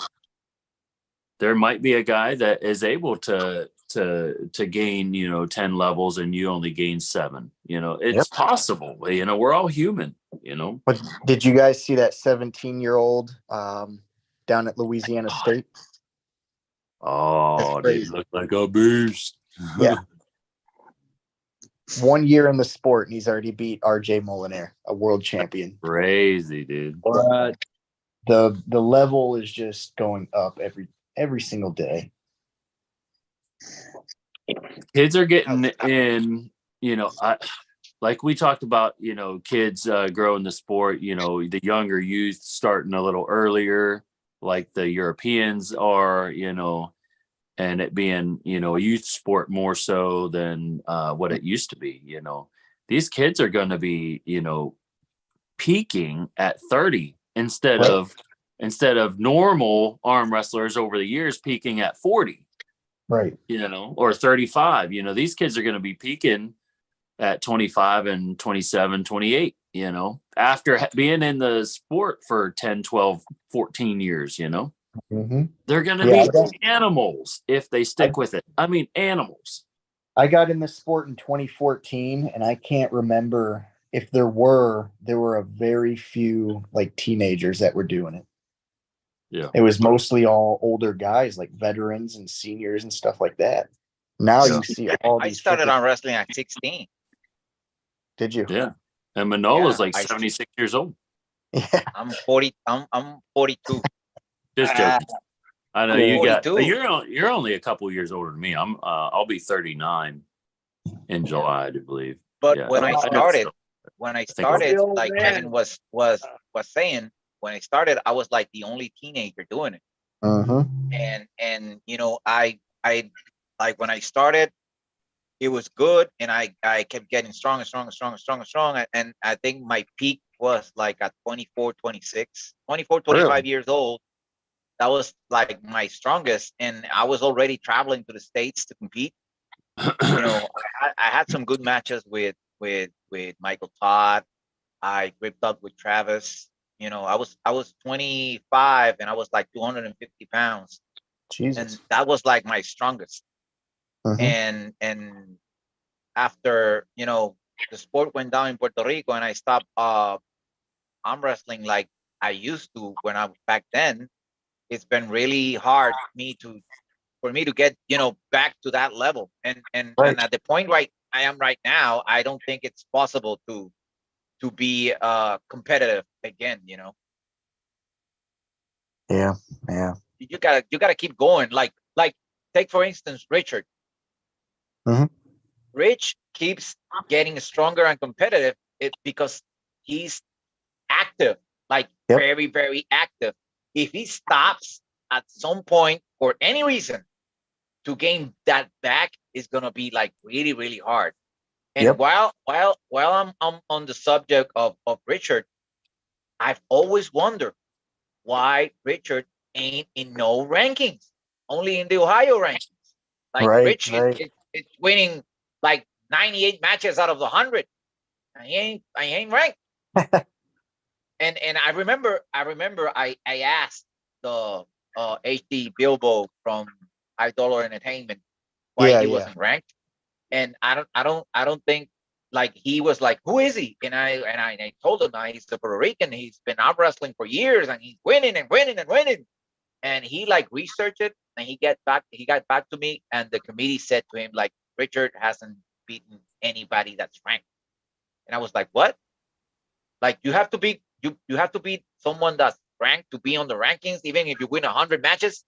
Yep. That didn't make any sense to me, but Yeah, that's it is kind what of it is. strange. Sounds But like we got to get Richard a rankings match with somebody. Get one of these guys at the 15 spot or something like that. Even I don't know.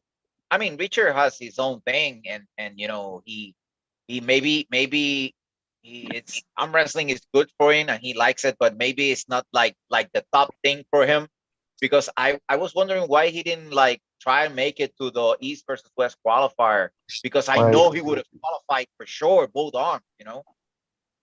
Yeah, I know Rich loves arm wrestling, but he just doesn't travel very far either.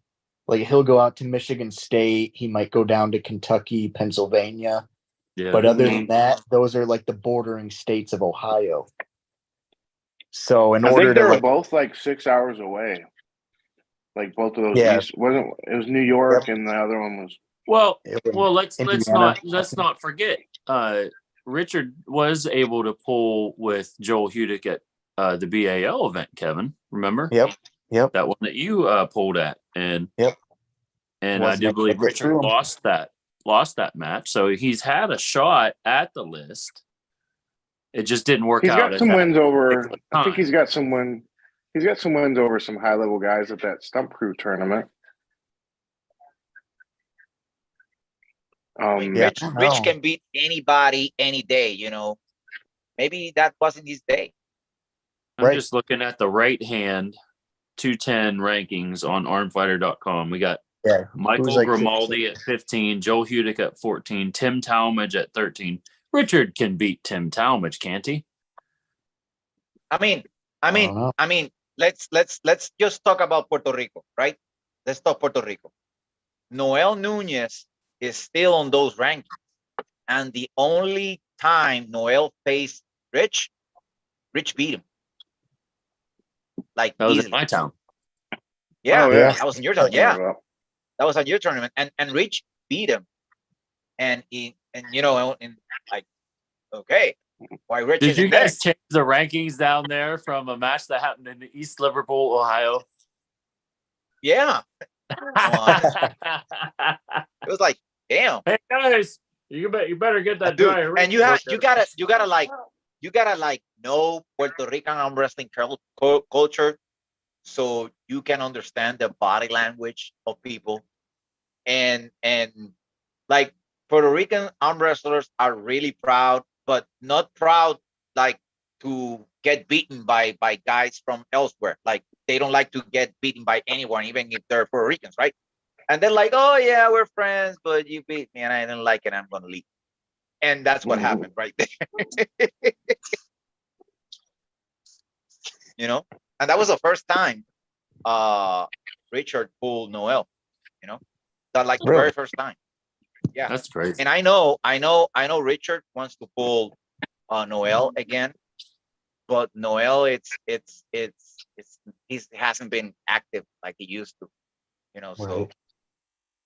if it happens, it won't happen like in the near future.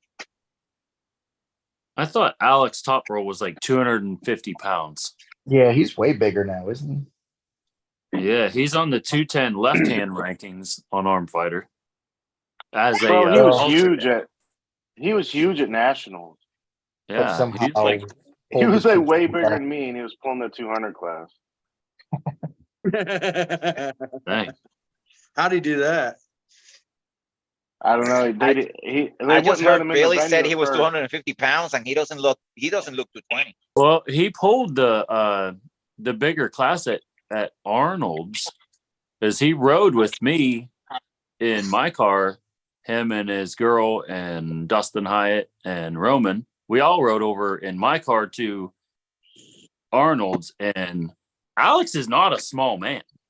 No, not at all. He is not a small. He's a Really tall. big man.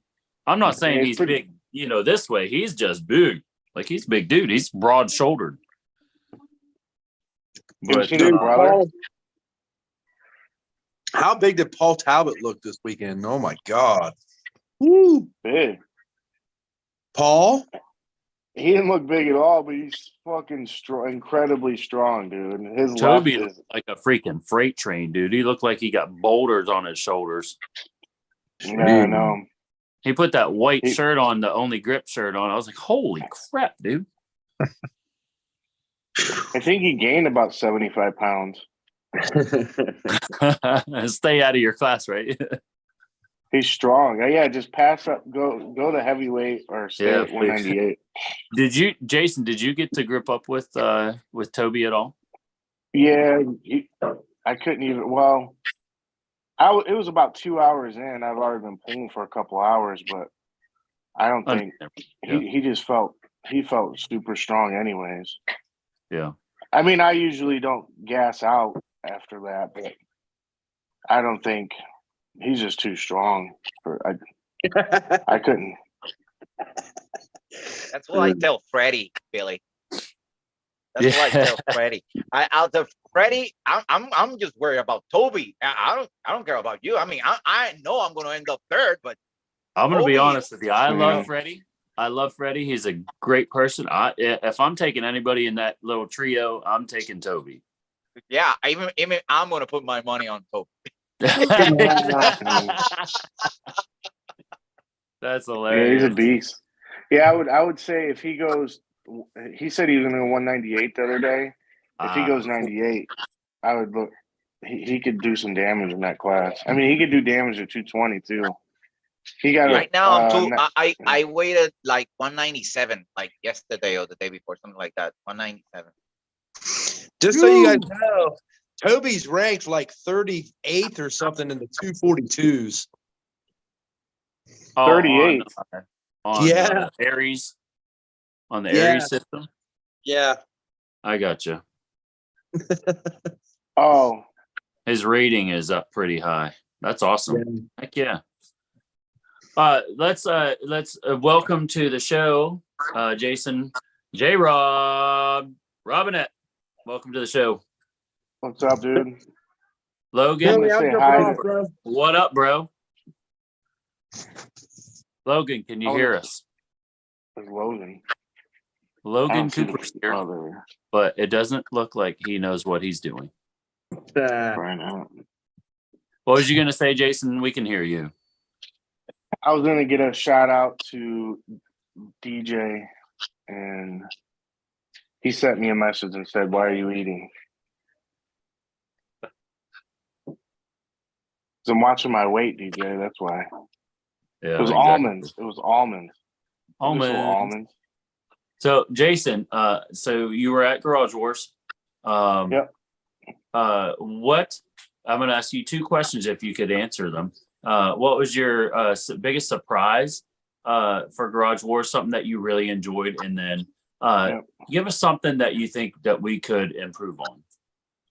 So, I was surprised by the Martha's Wick Christina match. At first, I didn't know. Well, first of all, I thought she was gonna just win pretty easily, and then she was down 2-0 and fought back like a warrior. That was awesome, and I was just really surprised with that. But the venue was really cool. Something that I think that we need to get away from in the sport is like small venues and tiny bars and tiny restaurants. It just makes it not enjoyable, you know. Like if everybody's falling on top of each other and right, you know, now, like these tiny ass places. That do you guys think? Yeah. In general, all of you guys, do you guys think the ones that was there, Logan, Kevin, Jason, do you guys think that venue is sufficient or could be sufficient for Garage Wars 2? It's gonna get bigger, dude. You might need a bigger place, man. It was good for that the crowd that was there. But if it gets any bigger, Right. Put 20, 30 more It's- people in there. Yeah, it's gonna be like all Well, of the super matches plus 100 one. more. Yeah, I agree 100 with more. Jason and Kevin. Yeah. Because it's gonna Logan, get big. Your welcome to next the one's show, gonna brother. be bigger, dude. What's up, man? How's it going? Thanks for What's going joining on, us. guys? What was that, J Rob? What was that? Your next one's gonna be bigger, dude. So if you think it might like comfortable might be like 50 more, 75 more people. But if it grows how you want it to grow, well, I don't know if you want it to grow. I'm imagining you want it to grow. So you get 100 more people, it might start to get uncomfortable. All right. What do you guys think about this idea? What do you think about Garage Wars 2, but it is an invite only Like event? to the spectators.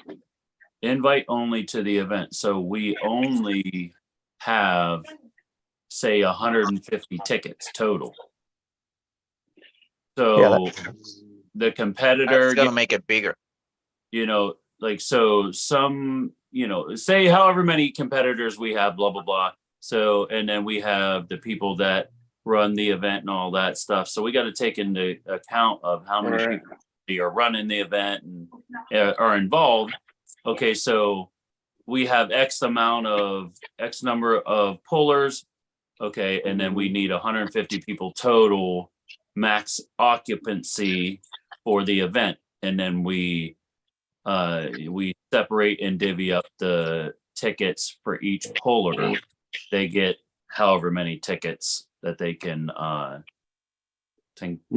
out. Maybe you should springboard that to be like a different, like a side mission, you know, like keep Garage Wars like that, but that could be a different thing, you know, because you think about,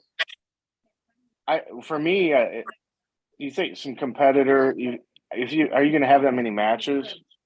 I don't again? know. This is just talks. We literally just finished. Right. Yeah. So it's like, do we do the same recipe, or do we try something different? Do we get a different Yeah, trim it venue? down. Do we try to find maybe like barn battle or something? You know what I mean? Like, I don't know. It's just, I think if you want to keep it as family oriented as it was, with everybody being able to bring their kids and their significant others and everything, I think you should keep it the way it was. And like Jason said, maybe look down another avenue for another potential tournament or something like that, for what you're thinking of for limited spots. I was Big Guns Arm Wrestling just posted in the chat too, the better ventilation. If it was like, I talked to DJ about this also. He said if it was 10 degrees warmer, it would have been miserable in that garage. It would have been bad. Thank God that it was only 70 degrees that day. It was a nice day. Just get some commercial. What are you talking fans about? It's bring like them down 86 right now here in Puerto Rico. 70 is like great.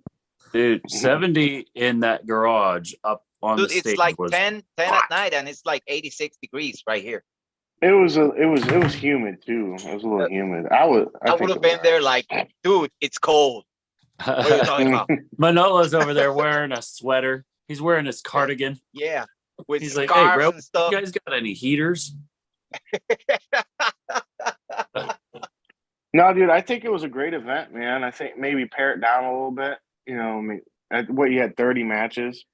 Yeah, maybe 15 or 20. It probably. Well, I mean, that was initially the goal, was just to do about 15 or 20. That was 100% the goal at the beginning. Remember, Kev, we talked about this. Yeah. And then it just was Maybe like, do 30 hey, just- can I get a match? Can I get a match? And then, yeah. I think we need to cap it. We need to cap it. What do we think the cap should be? Hey, everybody watching in the chat, tell me what you guys think the cap should be for Garage Wars 2. If there's a Garage Wars 2 or a barn battle, whatever it is, a super match card, let us know in the chat what you guys think a reasonable number for amount of super matches would be for an event like that. I mean, Yeah, I don't realistically, know What do if you you could- guys think? Give me you guys' number or To a me, 10 kinda is the perfect guess. number. 10. 10. You like 10. 10? 10 is the perfect number. Yeah. That would have been like an hour show, though. The Yeah, it way would we have been an hour. Yeah, That's what I'm but saying. that's the thing. in That's like the an hour thing. and a half. That's the thing because if you have intermissions and you have like a break in between matches and stuff, okay. But the way you ran it, you had a lot of matches and it was great. I would say 10, but that's depending on the production you're gonna be doing, you know, because we see East versus West and they have like 10, 11 matches and it's like 4 hours long, you know. Right. Yeah, that's That way too. depends, you Yeah, know. it was way That's too depend long. on the Way production too you long. want to do. Well, another thing I mean, the too way is, it was great. No matter how you many know, matches were, it was great. The way it was. one thing that I'm thinking too is I am not keen on spending X amount of money on an hour and a half show. Yeah, I know. I get you. I get you. Yeah, Like- yeah. You're right. You're right. If it's a 5-hour show and the venue owner can sell more food or whatever, and Zach can sell more shirts and stuff like that, and we have more people coming because we have a whole lot more families coming because we have a whole lot more competitors, you know, then you can merit, you know, spending some money more on your live stream and a photographer and more high quality reps or, you know, whatever it be, you know. So it's I think it's a fine line on like Jason was saying, what is the goal of your event, you know? And then how much money do you have to spend on it? You know, so that's really what it comes down to is, hey, if you ain't get the money to put it, you know, to put on a production, you ain't gonna have a production. So it is what it is. I don't know. What do you guys think? Logan, you got anything on that? I was just impressed with how fast and how well 30 super matches went. I really thought that it was going to take a lot longer than it did. And I mean, since it didn't take that long and every match was pretty decent match. I mean, there were some shutouts, but other than that, there were a lot of good matches in the card. I don't know. I guess it'd be just something to talk about and bounce some ideas around. I really, I don't want Garage Wars and or any other promotion that I have to attempt to be like East versus West. They have their product, and I think East Ohio Arm Wrestling and myself, I think, you know, we should have our own product, you know, and I don't think that I want to necessarily copy anything that anybody else is doing. You know what I mean? I think we should be unique in the way that we approach things and come up with our own ideas on way to do things and stuff. Yeah, and that's what you achieve with this event that you just made. It was unique. You gave everybody a chance for a match and to pull, and that's what makes it unique, you know. And in that regard, at least, I think that it would at have least to to be me, a larger amount of super matches in order to let some of these newer, younger guys have an opportunity to shine, you know? Yeah. Because we're not going to have an hour and a half show and half of those be novice and amateur guys. You know, nobody's going to come to watch it unless you got freaking Toddzilla and DJ Fenton as the headline match. But we don't have that money, so it's not going to happen. How much does that cost? You're probably talking 10 grand, 15 grand, be my guess, for a match like that. Todzilla's, I think, it's like 5 G's alone. Okay. I'm bringing Got Devin the to cost Puerto of Rico, and DJ, I'm almost and you hitting got prize money, $10,000. You know, it costs money to get those big names in, and it is what it is. So, you know, we can pack the place with as many matches as possible, or you can have less matches, but you're going to have higher level matches. In my opinion, that's just my opinion, but I'm not the sole, you know, decider on all this. I like to take the community input, you know, to heart. Yeah, it goes back Something to like is what your working. goals are, you know, like, Yeah, so are you want to promote regional arm wrestling, or do you want to, you know? Personally, in my opinion, I think we should focus on our area, Ohio. That's my thought. Mm-hmm. You know, give our guys a chance to shine. Let the world Mm-hmm. see, you know, exactly how good Ohio arm wrestling can be and entertaining. Yeah. We do have entertaining pullers. Just because we're in Ohio and some people might not know who we are or whatever, doesn't mean that we're not entertaining. And we Mm-hmm. put so much work and into our training and time and effort and everything. You know, I like the idea of letting our guys shine. You know, to be honest with you, I could care less about what happens at East versus West. That's just the way that I am. But like Kevin going to Arm Wars, he's one of us, and I care about that. You know, so I'm going to obviously support him. And if Kevin ever went to East versus West, I would 100% support that also. But as far as Garage Wars, stuff like that goes on and going on, and, you know, our tournaments, stuff like that, I like the idea of letting our guys shine in Ohio and surrounding states, West Virginia, Pennsylvania, you know, Michigan. Mm-hmm. That's just my 2 cents. I mean, but lots of tough guys. I'm going to take everybody's opinions and, you know, consider them. I gotta step out because I got a long day tomorrow. But before I go, I always do this. This is my motto. If something works, I keep doing it until it doesn't work anymore. And the last event was great. And if it keeps working, like your philosophy that you just talked about is great. I agree with it 100%. Yeah. And I think we can keep doing it the way you're doing it until it doesn't work anymore. We can just add a little bit of salt and pepper here and there. You know what I mean? Fine tune the recipe a little bit. Mm-hmm. But like Jason was saying, if it grows, the venue might not be big enough.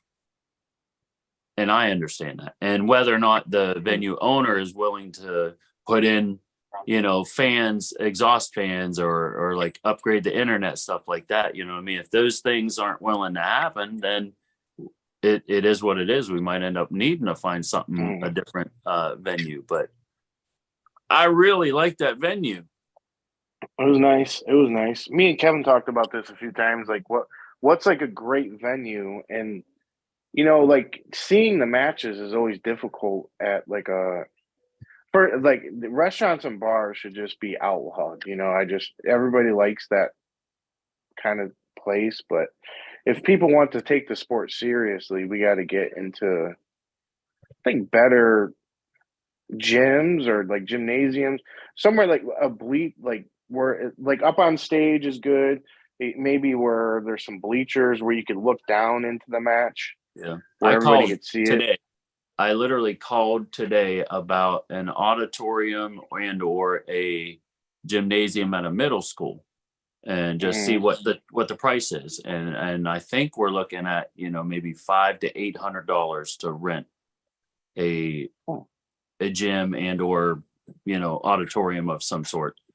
But That's the thing is, Guys, I gotta step out. I gotta step All out right. because I got a long day Later, tomorrow. brother. Billy, Brother. thank you for having me. See you in the next one. Kevin, big hug. Jason, pleasure to meet you. Logan, take care, guys. See you in the next one. Yeah.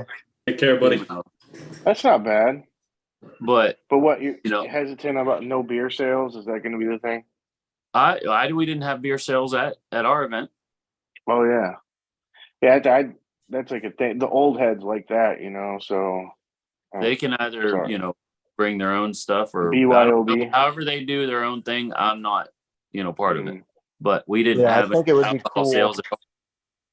So yeah, I like the pit feel, how like you have a stage in the middle and then you could set up chairs circular around the entire stage. Yeah. Like, because a lot of times we just see, like, even if we're just watching it on camera, you just see the people up on the stage and then maybe, you know, your backdrop. I think it would be cool if you actually, like, if you're watching it on the computer, you can see people 360 around the table and it just makes it a little bit more exciting, I think. Ooh, how cool would it be to have a 360 camera That would be awesome. hanging from the Yeah, and it kind of just goes around and gets right different by the people. light, and then you can, it looks like the globe feel or whatever, that would be sweet. Oh, John Scott let me know today that he has a big 20-foot screen that we can put up in a different area or next to the stage. So say we had like maybe even somebody walking around with a camera or something like that, be right on the match, and then there's this massive screen that we could have the match on playing, so everybody could see very up close. Mm. Yeah, that'd be really cool. That would be really cool. But I don't know. I mean, we got options, and the good thing is the ideas come fairly easy to our area. We got a lot of rustics kind of stuff that goes on in our area. We're in the Rust Belt. We're we got a lot of old buildings that are not used necessarily for certain things, but I don't know. Logan, Yo, how's it going, brother? Welcome to the show. what's going on, man? What? Hey, I'm at the peace out too before you get to Logan, so it's past my bedtime, so I'll see you Later, guys Kevin. next time. Yep, See you see later, you. bud. brother. Hey, Appreciate later, it. Kevin. Take Later. care, man. Yep, you too. Logan, what do you think about Garage Wars, man? What do you think was your favorite thing or the thing that surprised you the most about the event, and then something that you would like to see us improve on? Like I said a little bit ago, I was very impressed with how fast everything went. I really did think that 30 super matches was going to take a long time. But it went quick. It got done way faster than anticipated. But overall, I thought the event was great. I mean, had a great turnout, a lot of exciting matches. We had different levels of experience there, from novice to higher level pros to even elite guys showing up. Honestly, I thought the event was great. Yeah. I'm not real sure. I haven't really thought about like things that could be improved on. So, I mean, if I could think on that and give you some feedback about that. Yeah. If anybody in the chat has anything that you guys think that we can improve on for any of our events, just send it my way, DM me, personal message me, send me a text. Let me know if there's something that you guys think would be beneficial for upcoming events. I am all ears. I want to make the best events for our area. You know what I mean? There's nothing wrong with constructive criticism. I have no problem listening to it. Just don't make it personal about people, like, oh, I don't like this ref, or I don't like this person serving my food, or I don't like this or that. You know what I mean? Just generalization, hey, maybe the lighting could be better, like we talked about earlier, something like that. It's just, we want to put on the best events, and the only way we're going to do that is together. Absolutely. But it's not going to be one person doing everything. It's going to be a collective Team idea, effort. a collective group of people making the event as best as it can be. And you guys did a good job, man. It was pretty solid. Yeah. And that was only what, I think my third event. Yeah. Mhm. We had the Pottery Festival. And last year we had the small tournament before the Pottery Festival showcase. And then Okay, yeah. everybody can see that event on Kevin's YouTube channel. I do believe he should probably be doing that again. I'll probably go live myself for the event, but it'll probably be back farther on my cell phone. And then we did that. And then the second one was the Kiwanis event. That was a fundraiser event. I thought that went pretty good. It was at a the church out in Calcutta. That went very good. It was a nice venue, a nice open space in there. And I think we could utilize that got filled up too, though. Oh, it filled up. There were a ton of people in there, man. I think as of the moment, we do have it scheduled for the church again. If we do it again there, I want to utilize the space a little bit different. I want to take the stage and or whatever and just put it on the far wall, put the backdrop all the way up against the wall. You know what I mean? Mm-hmm. Just have as much possible seating as possible for as long as we can. You know what I mean? That's my idea. But like Kevin was saying, man, it is fun having the pit seating, you know, where everybody can kind of gather around. So I don't know. It's like decisions, you know. Yeah, I like that too, because it's just a box. There's nothing to hang your lights from or anything. So if you do anything, you got to bring out all your stands and everything. So yeah, I don't know. You know? Yeah, it's got to be spectator friendly, you know, at least to where, you know, when they're up on stage, at least people could see, you know, see what's happening up there somewhat. Yeah. And for me, in a perfect world, I just go back to like a high school bleacher setup, you know, where you like a basketball game, or a wrestling match, everybody everywhere in the whole place could see everything. Yeah. That would be my perfect. You know, I'm a spectator. I could walk in, I could sit at any one of these places and see the matches. Yeah. And I don't think once we get a couple events under our belt that we wouldn't be able to afford, you know, a $500 to $800 fee for, you know, event. You know, it should be fairly easy. Tournament, you could probably do it with a tournament. See, if you do a tournament and you have amateur class and the pro class, and then it doesn't even have to be a high level headliner, you know, just maybe some solid names where it's not, you know, out of the ballpark. Right. You know, that'll generate some interest and be all set. There's this one building down in our town that they just renovated. It's the Masonic Lodge down here. And apparently they have this huge ballroom that's down there on like I don't know if it's on the, you know, whatever level it is, but it's this massive 16-foot high ceiling ballroom with all this awesome woodwork and all this stuff in it. And a big stage. There's like a big stage on it with like the screen background and all that stuff. And it's only like $500 to rent it, and you can utilize the day before for setup, so they don't charge you, you know, for 2 days. It's not bad. I'm What's really the intrigued occupancy about like that. on that? What's that? What's the occupancy like in that building? As far as I'm aware, it's pretty big. I think I'm going to actually ask about it, you know, because if the one bad thing about that is parking. I don't know if you guys weren't down at the Pottery Festival last year, were you? No. Yeah. No, I The didn't go. building is actually the building where it was. The stage where we were at last year at the Pottery Festival was right on the side wall of the Masonic Temple that I'm talking of, the Masonic Lodge building.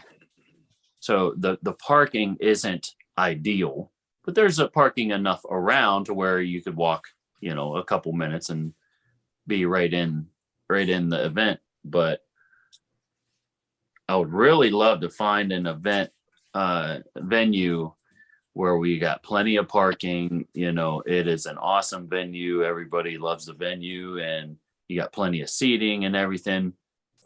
I might not be able to have that in my town. You know, it might be, hey, maybe we gotta come up towards Cleveland or something like that, or even down south towards maybe, you know, wherever you gotta go. You know, it is what it is, you know. So decisions, right? Yes, sir. Yeah. You know, I was super impressed with Randy Duff's match with Rich too. I was going to mention that earlier. Oh yeah. But Yeah. I didn't think look, I train with Rich you know, often, and Randy was really impressive, the amount of fight he had. And Yeah. he did not back He down 1 He only inch. weighed like 89 pounds.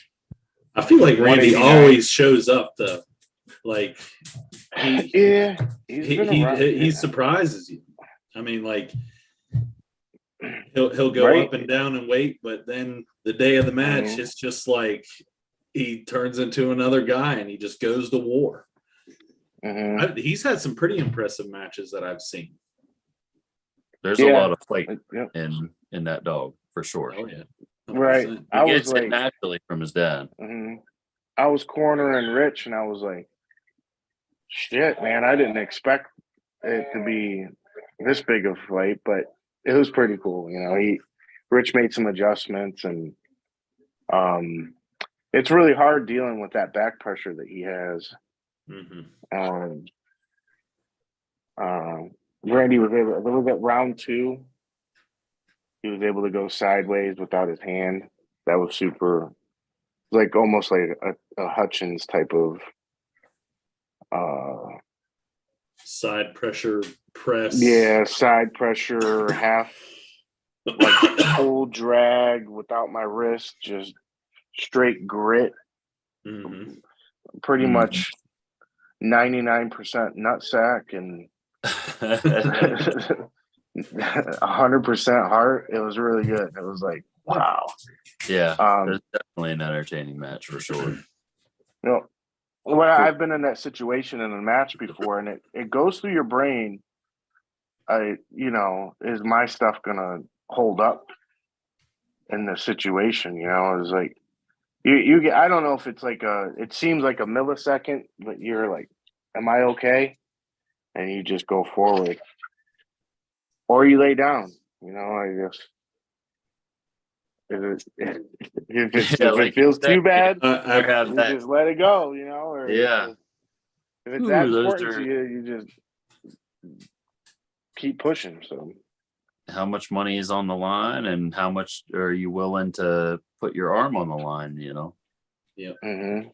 Oh boy. Whew.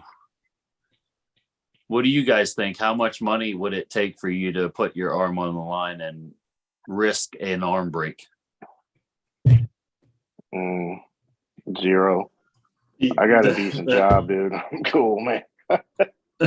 I'll let it go. I don't know with that. Like if somebody said, all right, well, you can have this match for 50 grand, you know, but you got to win, you know, this match is for $50,000, Right. you know. I mean, realistically, when I go into a match, I'm not going there to lose. So in that moment, I'll do whatever it is to win. And if that means putting my arm at risk, then I'm going to put my arm at risk. I mean, I didn't go there to lose. Yeah, well, that's brave. That's a little braver than I am. I think,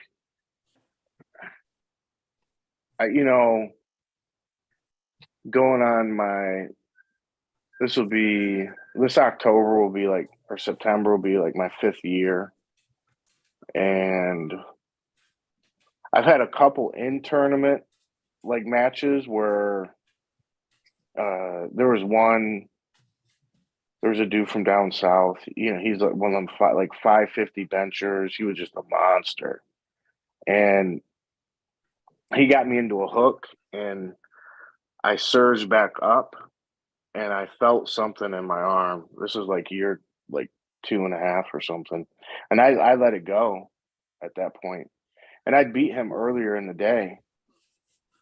So But from that perspective, it's a little bit different. Like if I'm in the match and I feel something go, yeah, I'm not gonna keep going like that. But if I'm feel like I still got more and everything's feeling connected still, I'm gonna give it everything I have until something goes. Right. Yeah. You can pull without your wrist, kind of like it looks like a lot worse sometimes than it is if you could keep your pronation kind of Yeah. like turned a Yeah. little bit, and if Yeah. you could. I feel like that kind of protects your arm somewhat. It's like a weird, almost you end up pushing more a little bit, which you could have that, but yeah, I don't know. I think if I feel compromised, even for 50 grand, I'm gonna just probably, if I feel like it's the 50 grand or my arm, I'll probably choose my arm. Yeah. That's not What enough money. 100 grand. Now, all right, now it's 100 Yeah. grand. Now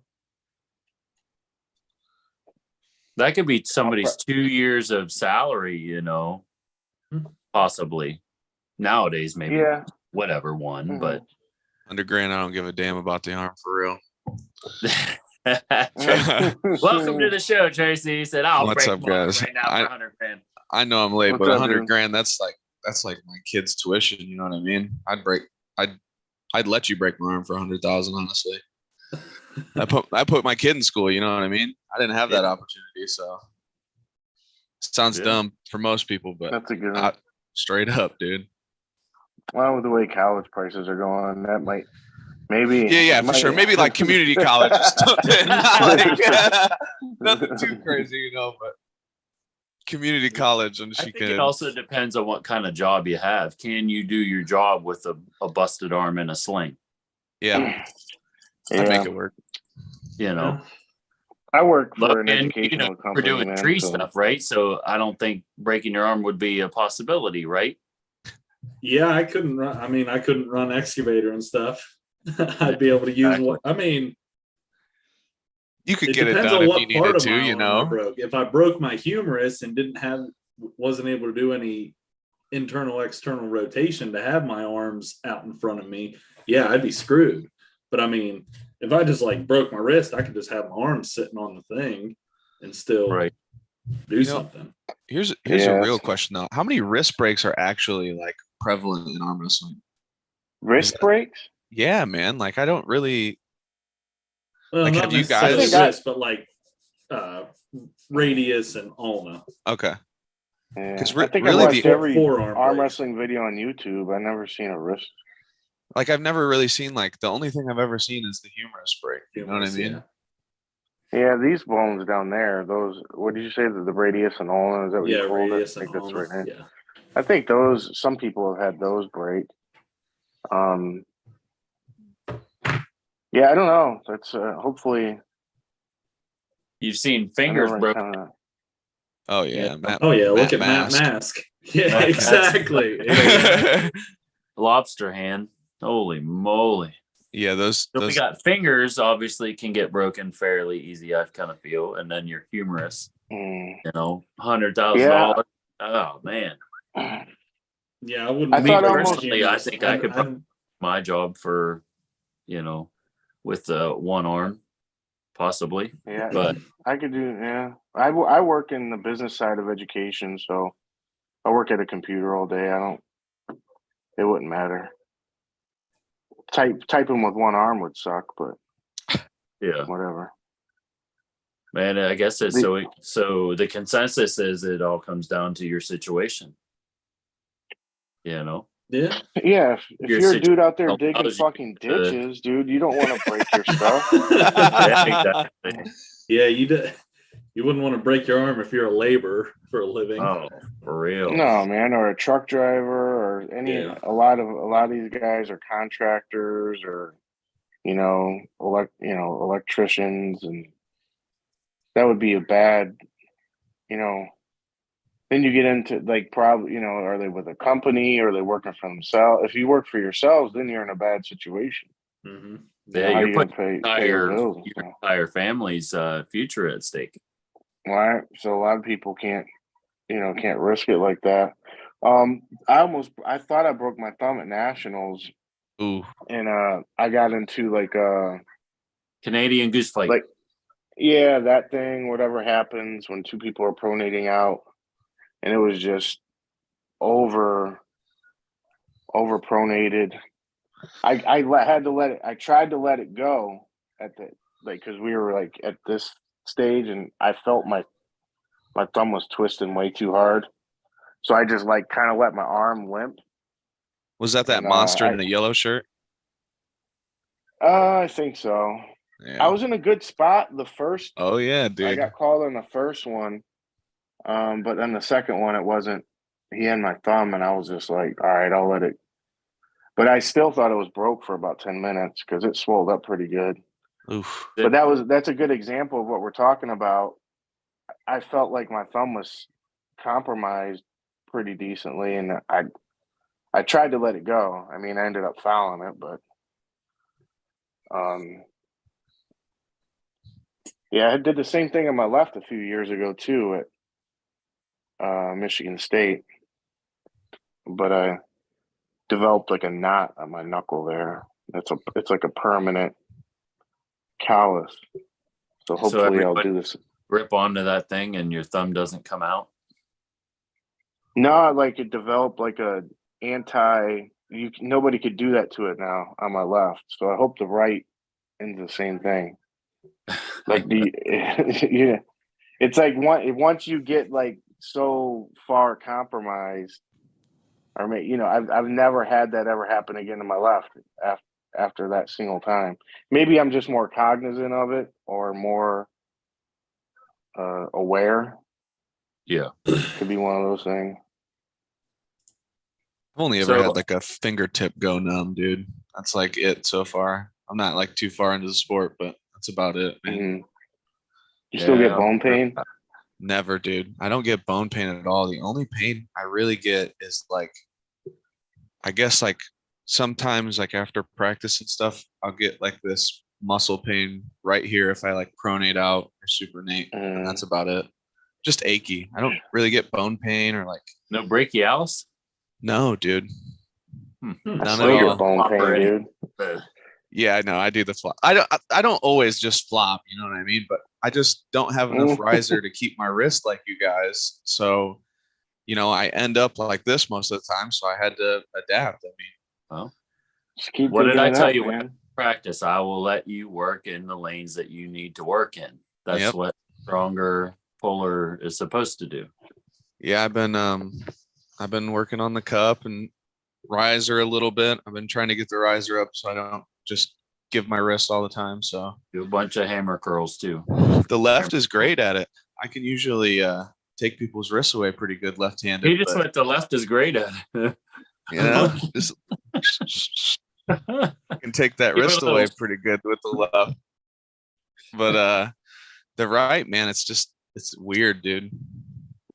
I don't like flopping with the right either. It doesn't feel natural. Like it feels more natural on the left. I feel like out of position on the right. Like I'm always outside of my shoulder when I'm flopping. I don't know how anybody does a flop wrist press. It feels so comfortable to me. I feel like everything in my forearm is going to tear in half when I even make an attempt. Yeah, my elbow. That would be like a complete last resort for me.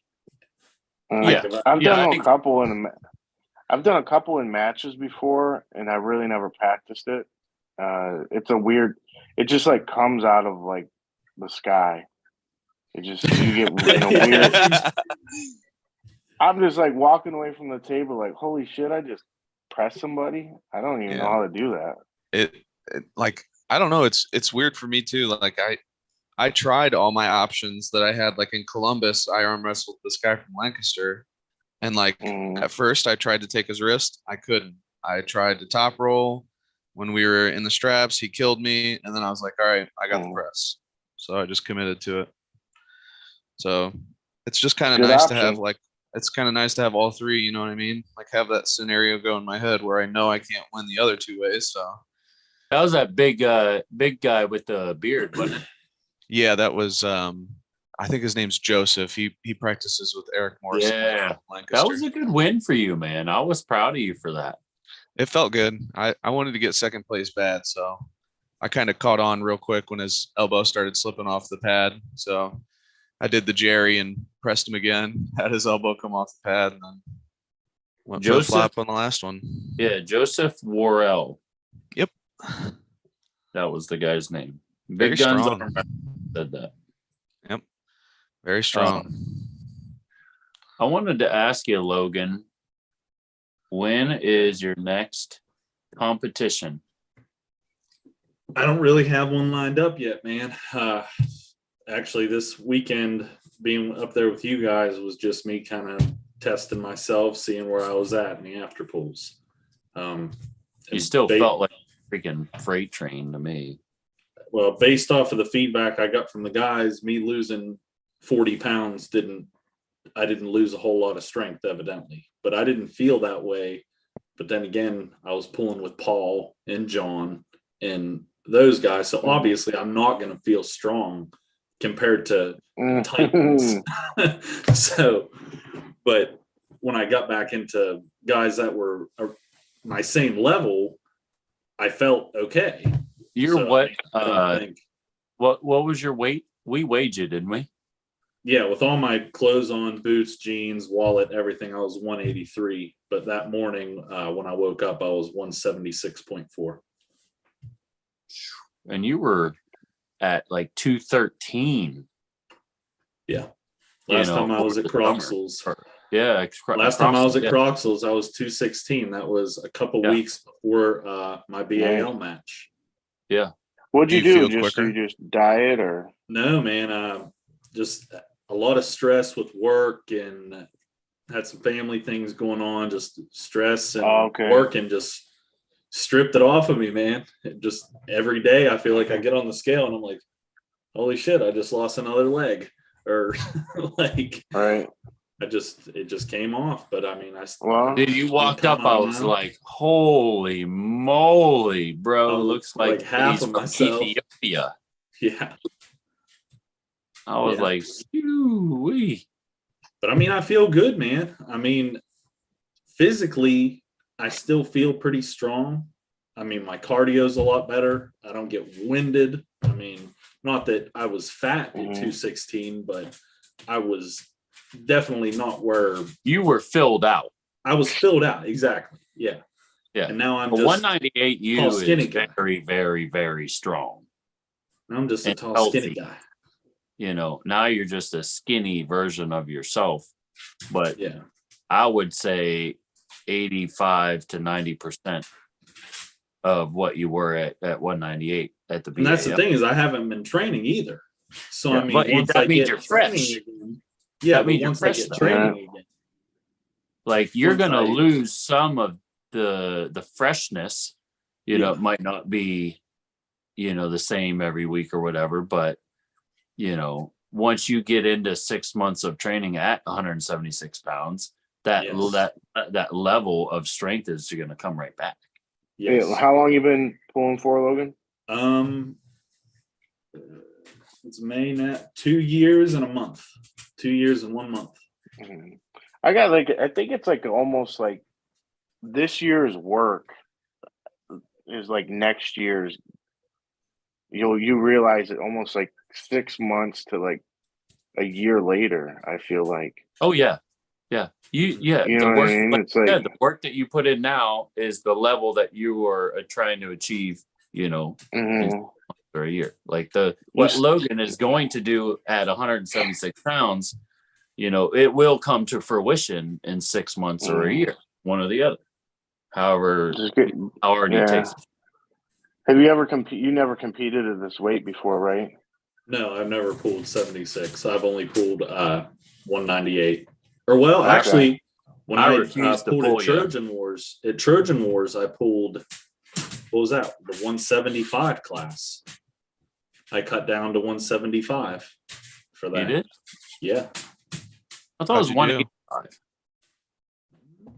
No, I thought it was 175.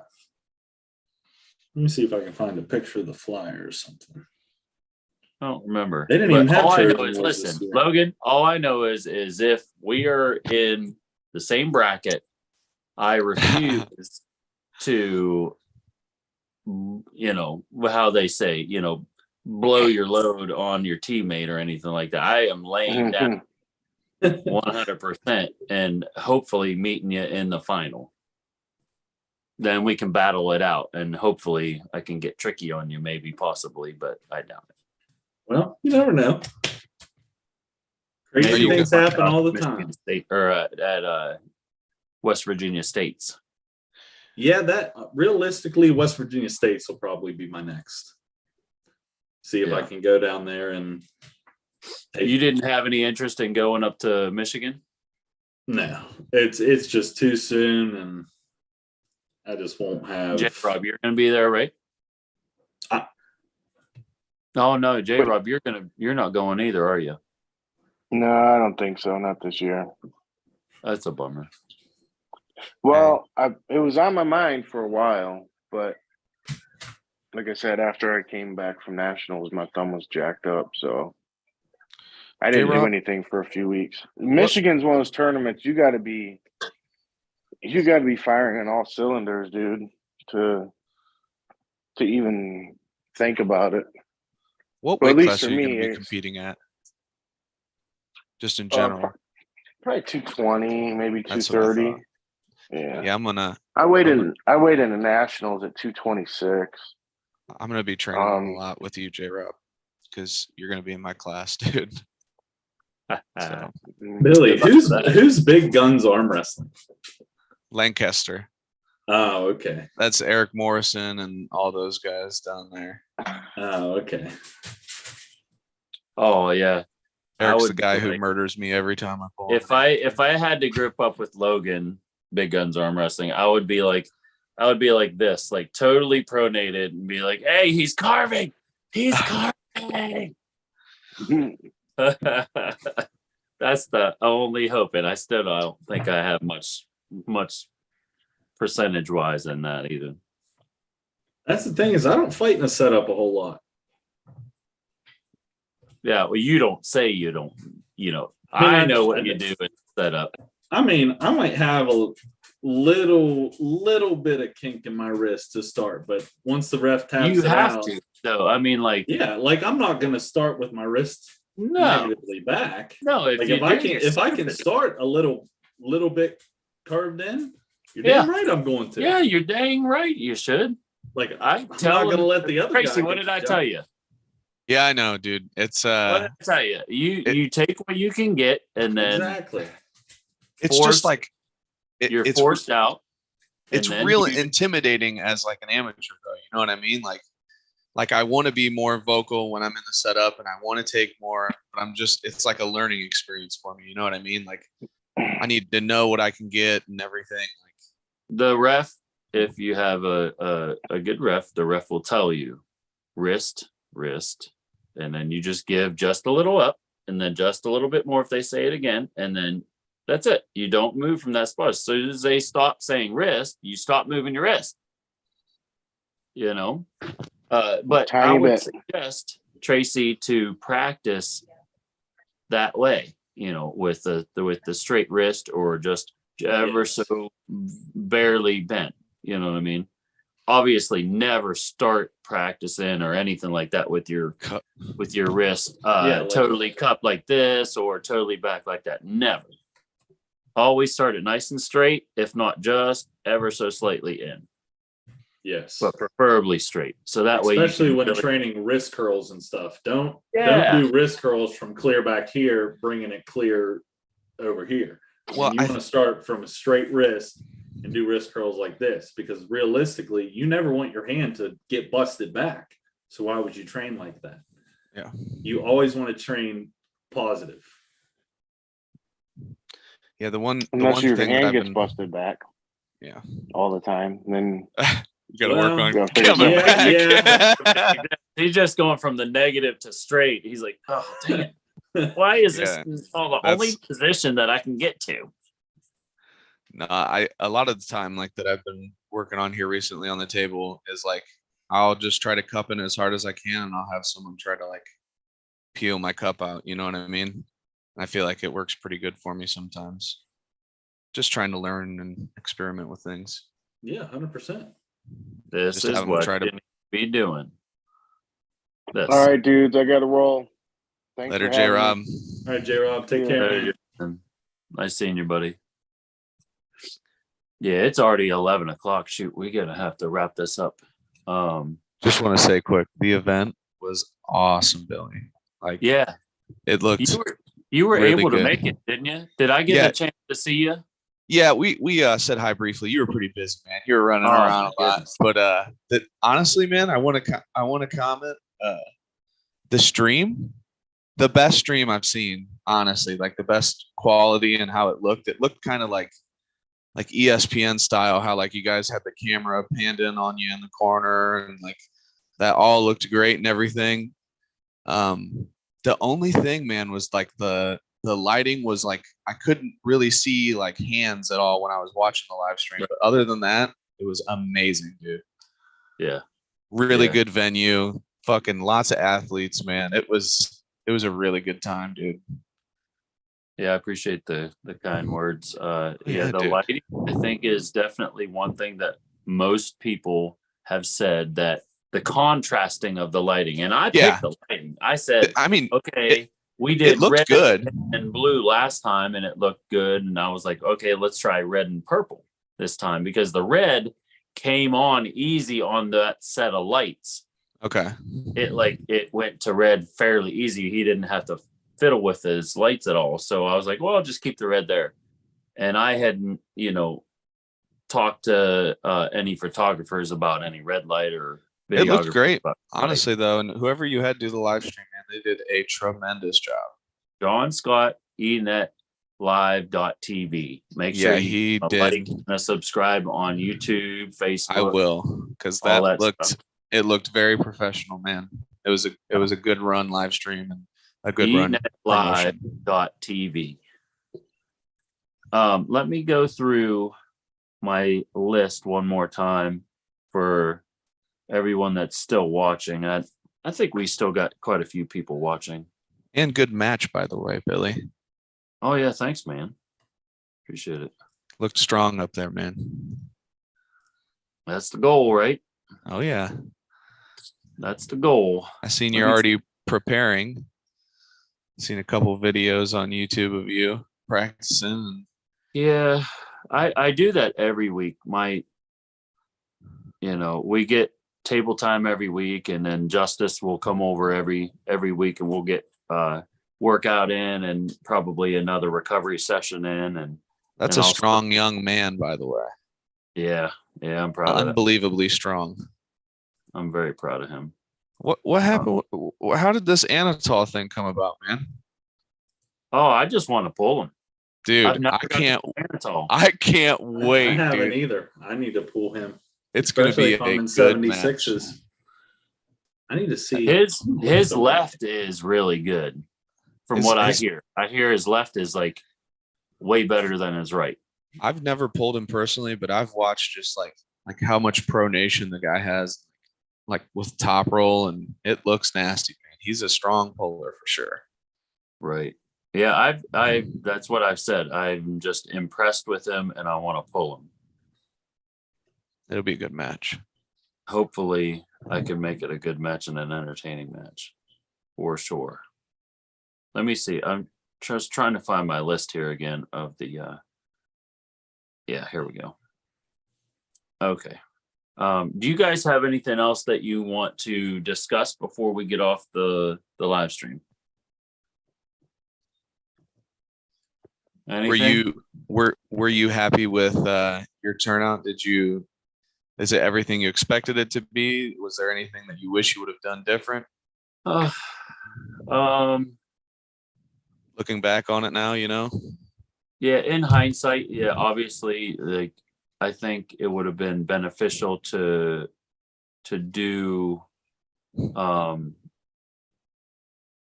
audio and the video, not really audio, but mainly just the live stream, have that done and tested prior than the day of. Like, I think next time we have an event when John comes in, I'm going to try to make sure that do a test run, giving him enough money to where he can, comfortably stay the night before, have everything already pre-set up. So that way the next day it's already done. He gave us a sweet deal, and he was able to do what he could. So whether or not he drove in, I can't remember if he drove in the night before or that morning. So there's a good possibility he drove in, showed up, did the event, and drove all the way back to St. Louis, St. Louis. Missouri. Yeah. Holy moly! I didn't Wow, realize he man. was from there. Yeah. So John Scott is a blessing to us. It's only because of him that the live stream was that good. Yeah, that's awesome. And yeah. So, but anyway, Was what was your Christian's, what's that? Christian's match with Josh left or right-handed? Left? Left-handed. Okay. Yeah.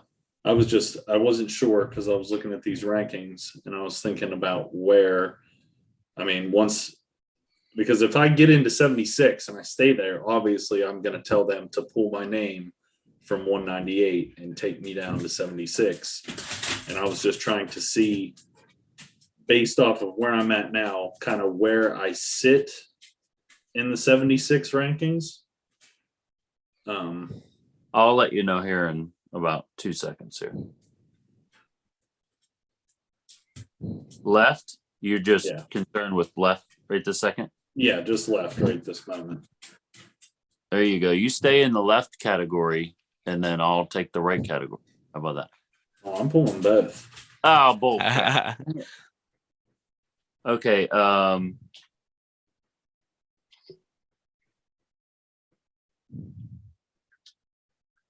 I'd like to see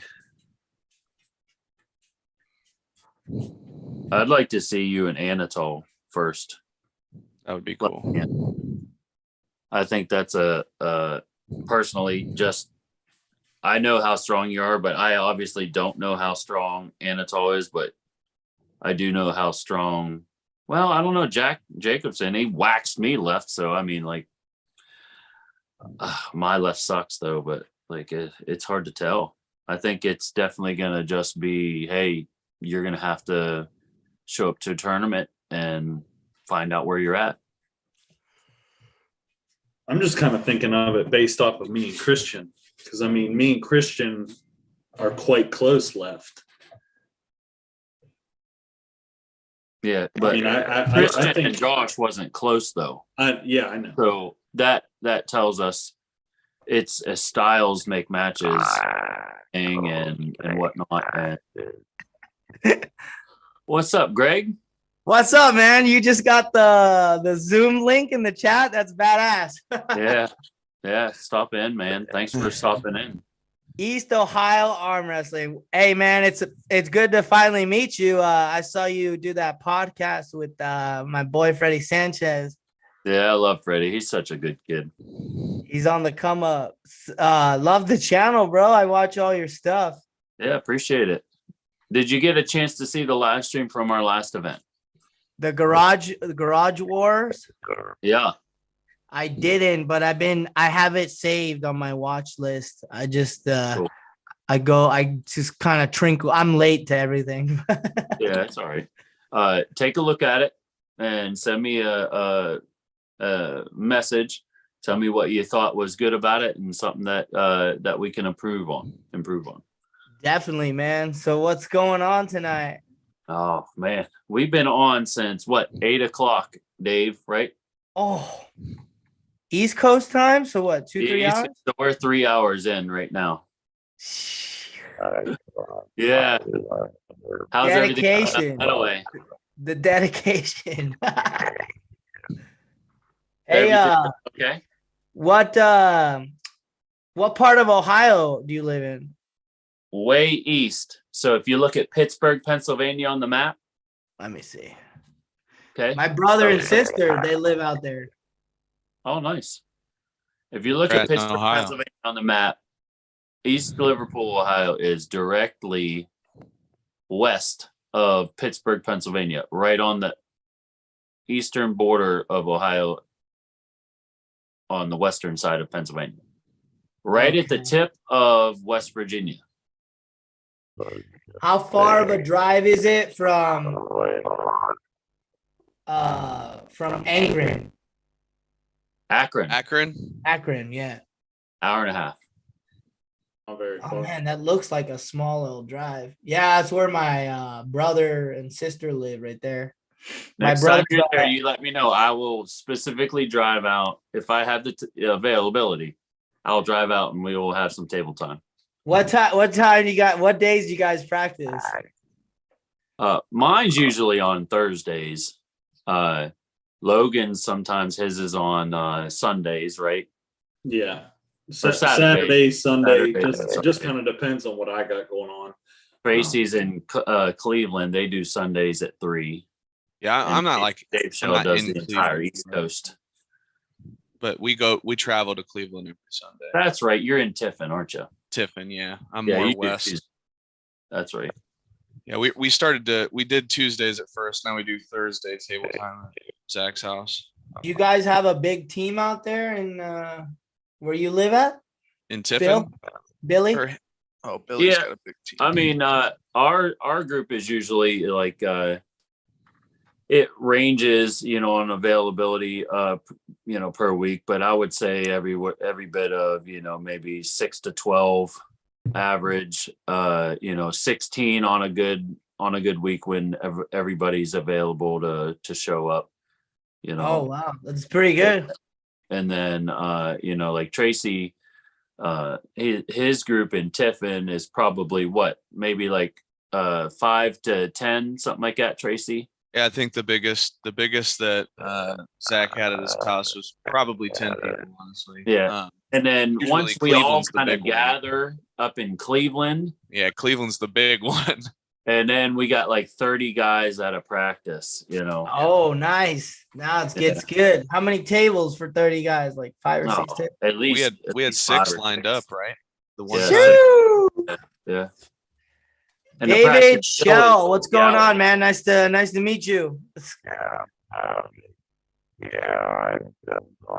think his mic's messed up. Dave, I think your mic's messed up, brother. You sound like a robot, Dave. Sound like a robot. Unplug it and plug it back in. Logan That's a good fix, Cooper, Logan. what class you pull, brother? Well, I was 198s and I'm going down to 76s to see how that goes. Nice. How long you been pulling? A little over 2 years. Oh, new. Right on. Billy, what class you pull? 76s. That's why I am not enjoying Logan right now, because he's way stronger than I am. You ever come out to Arizona? No, I have not even been west of Columbus, Ohio. Never? Never. It's time to grow your YouTube. I'll send you a plane ticket. We're doing Arizona State over here.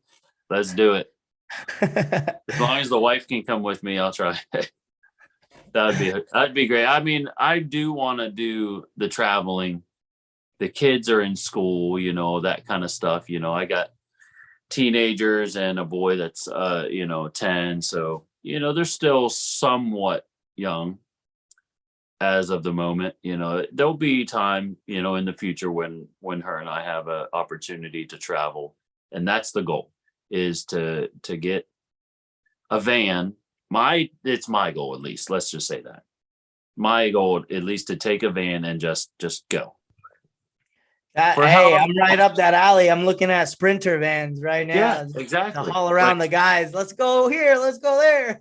Yeah. It's like I would love to be able to just take off. We could either work from the van via, Wi-Fi hotspots, or we could just pick up odd jobs along the way, get to see the West, because I have not been past Columbus, Ohio. So I've only got to see the East Coast. And I don't know how big of a fan you are, but your channel seems pretty legit. Janice and Coach Ray are coming, and Artem Taraninko are coming to the tournament July 15th. Oh, nice. Yeah. I think Artem's coming. He came last time. Let me see I know Janice and Coach Ray are definitely coming, but let me see. That's the one to make, man. We had guys last year. There was a guy that flew in from Maine. There was the Tijuana twins. who one of them just beat Larry Wheels. Like, Yeah. well, I don't know if he beat him. We were actually blessed by Billy Ortegas and the TAL, and they gifted us the flash bracket system for our club. Oh, nice. Yeah, it was a blessing that we were able to have that gift from Billy and the club. Yeah. I need to buy the one off Corey Miller so I can Yeah, start. that's exactly what we're talking about. Yep.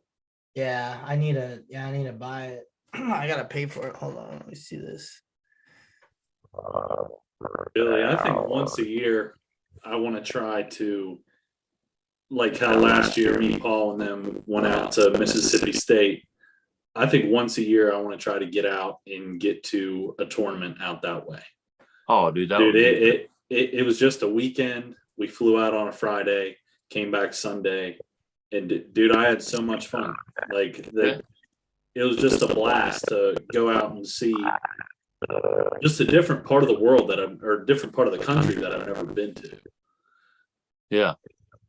Let me see here. Hang on one second. I'm gonna mute Dave, not by choice. All right, everybody, say something. Hello. Something. Chicken wings. Yeah, it's definitely Dave. You're definitely your mic there, brother. That's all right. I'm gonna unmute you. Get out. I'll get out.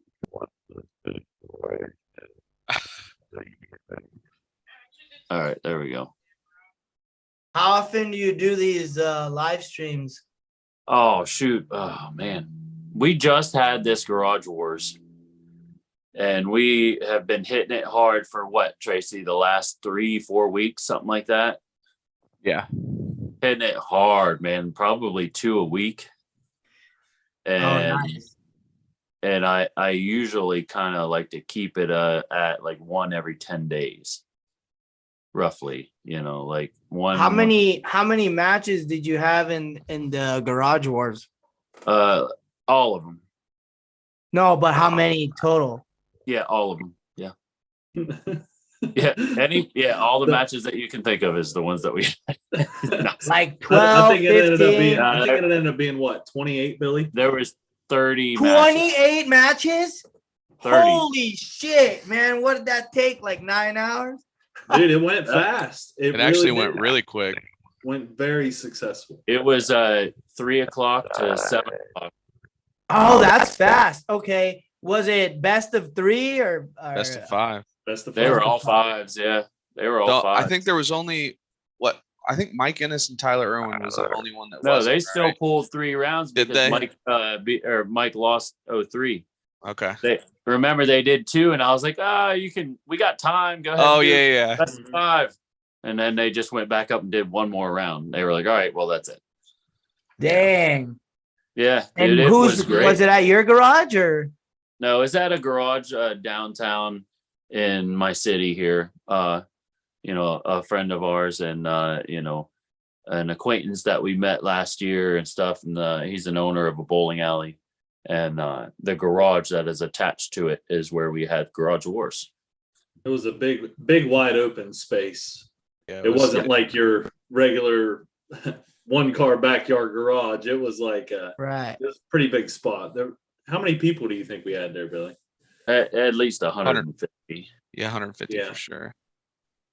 And it felt like, I don't know, I didn't get to have a match there, but it looked like you're walking down a red carpet to your match, you know what I mean? You're like you're tunneled down a little aisleway up to the stage, man. It looked. Dude, I wanted to actually find a red carpet, but I didn't have enough time, and that was the goal. That was one of the things that I wanted to do. I wanted the guys to be in the back, and then they walk down straight at it, Yeah. And we had guys that came up from the sides. I'm like, oh, you guys are supposed to be in the back. Yeah. But it is what it is. They were ready to go, and they just hopped up there and went. Is there any big tournaments like towards the end of the year in that area? I'm trying to travel a little bit at the end of the year, and I know Freddie's on the hunt for a super match. Someone now, someone around his level. Yeah. Well, I'm sure we can figure it out. I got a November 18th for myself. Dave, what do you guys got around your way the end of the year?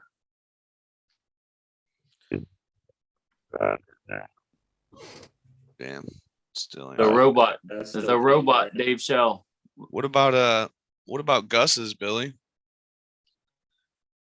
I know it's not your area, but that's a pretty big turnout in Ohio. A lot of big guys go Yeah, there. it's down in Beaver. down near Beaver.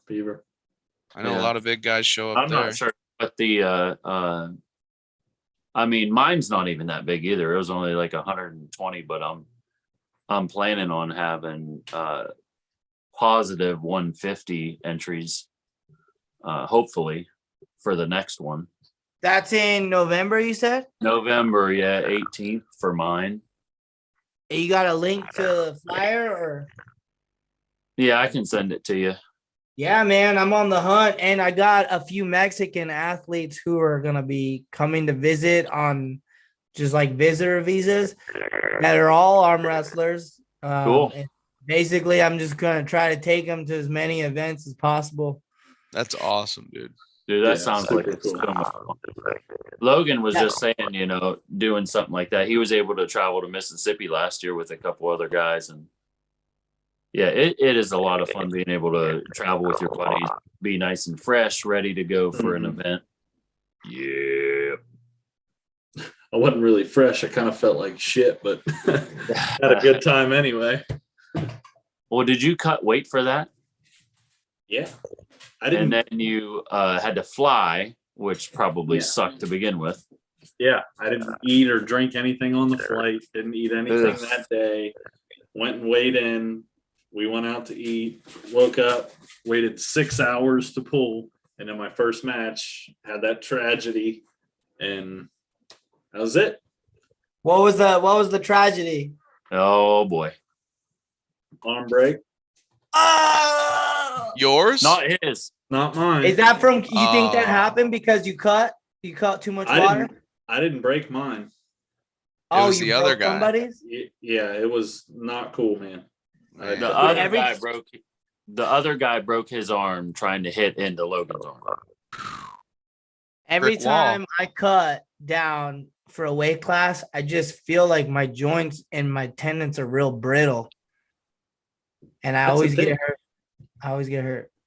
That's why I always do a day before cut and do the early weigh-ins. That way my body has enough time to rehydrate. And I mean, when I cut down for Trojan Wars, I cut down to, I think it was 178 is what it was, Billy. The next day when I woke up, I was like 193. Oh my gosh. So I mean, I felt like $1 million. Yeah, especially if you do the cut very close. If you end up doing like a Sunday and then you start winding it down, and then on Thursday you cut out your water, you're not going to gain back the water that quick. No, that's exactly what I did. No, what I'm saying is your water load and all that stuff, but I'm saying with your food also, like what I found is I can lose like 10 pounds in 24 hours, but if I try to gain the same weight back without having the big meals from Sunday to Wednesday, it doesn't gain back the same. I can't eat as much Friday night because my stomach has shrank from not eating as much, from Sunday and then down to Wednesday. Yeah. They say because you're losing mostly glycogen and fluid. So Right. people make a mistake and they go out and they eat a giant steak, and it's like, no, you just want to like fluid.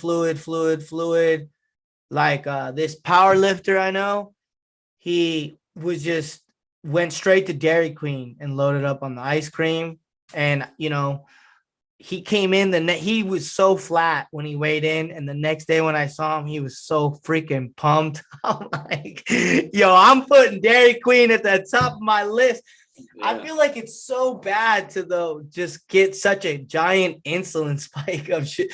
You haven't eaten anything, and now you're gonna go eat a bomb, an ice cream bomb. Like, you imagine the dive bomb that happened to that man's body after that insulin spike? Holy moly. Yeah, He I feel like probably just like a crashed for like 12 hours. Just watered down Pedialyte to start, maybe some like mashed potatoes. I don't want to go too heavy with the insulin and the carbs, but I mean, it worked for him. But I know I've done that. I've done when when John Brzezinski was coming back and he did that match against Dmitry Chikan. I asked him, I said, hey, I just cut 18 pounds of water. We went out to dinner and I was like, so what do you think I should eat? And he's like, shit, I just always do steak, potatoes, and an iced tea. And I'm like, see, this is the kind of behind the scenes shit people want to know about. Like, I'm like paying attention. He doesn't have a giant duffel bag of waters. I had my Pedialytes after the weigh-in. I had a whole bag of like crackers and Snickers. And I look at him and he just like, weighed in, and then that was it. Just steak and potatoes. I was like, all right, normal breakfast. But I was always, I always wonder what these high athletes do. Cause I know like, runners and cyclists, they're very specific about what they put in their body leading up to the race. Oh yeah, especially cyclists and runners. Oh yeah, you're right. Dude, And I just did a 4-mile run, and I know I'm trying to cut weight right now, and I didn't eat anything all day, and man, I was dead. But on Sunday, I carb loaded Friday night. I carb loaded Saturday night, a ton of sugar and fruit in the morning. Shoo! I was just flying, booking it today. Whew, those I felt like I had leg weights on, man. And so it is, you feel the difference. Like if you eat all day and then you go and arm wrestle, you just got like, you ever drink like a ton of beer and then arm wrestle? It's like carbs, dude. It's carbs. I don't drink anymore, but when I used to, I felt like after about 15 beers, I was pumped on the table, That's the best way to arm wrestle. I know. I miss it. Hey, Greg, can you send Freddie the link? See if he wants to come on. He would totally join. I actually just did a Zoom with him now, updating on his upcoming super matches, but he went to go train.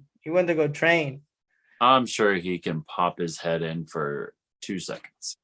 Yeah, we should tell him, show us some of that secret training, man. Yeah, exactly. I got this little bro. That's what he always said. Listen, bro. Bro, that kid's gonna be a star, man. Oh, I know. He don't look the part. Everyone sleeps on him. He comes in, and when that day at AZ State when he beat Eric Wolf, I was like, bro, he just beat Dallas. He just won Vendetta in Vegas 3 weeks prior, beating Dallas Langston. He beat Tim Bresnan's son. He beat Tom Stubblebine, comes up to AZ State. Hey, what's going on with that anyway? What's going on with that? Nothing. That was what we were filming right now because everyone wants to know if he's going to Vegas to snipe him. Because long story short, Tom did a live stream. Right. And somebody brought up Freddie's name and Tom quote, and I quote, "Come to Vegas, Freddie. Come to Vegas. I will crush you." Unquote. And then he said in that other podcast, "Oh, it was a joke" or whatever. He was, He's like, "No, I didn't say that. You're just trying to start drama, bro. There's no drama. You got 5,000 subscribers on YouTube. People pay attention to what you say. You need to just, don't be saying you're gonna beat pros because you might not take it serious, but they do, or other people do, right? Yeah. So especially since." Freddie's trying to build his brand and he's very professional about it. He's trying to make a living off of it. And especially when someone like Tom, who's a pretty successful YouTuber and a good arm wrestler, respected guy, kind of throws out a shit talking invite like that, that's all day, baby. That's an opportunity there. Exactly. That's what I said. And so I thought it was a little bit of like showmanship, a little bantering. So we made a nice little live stream, and I guess he took it the wrong way. I'm like, bro, you just threw it down the drain, bro. People want to show, man. People want to show. I'll tell you, bro. I'll tell you. See this right here? It's a cornhole bag. I used to play professional cornhole after I tore my wrist arm wrestling, so I took like 3 years off. One of the most famous, the guy with the highest ratings on ESPN is the 24th ranked pro.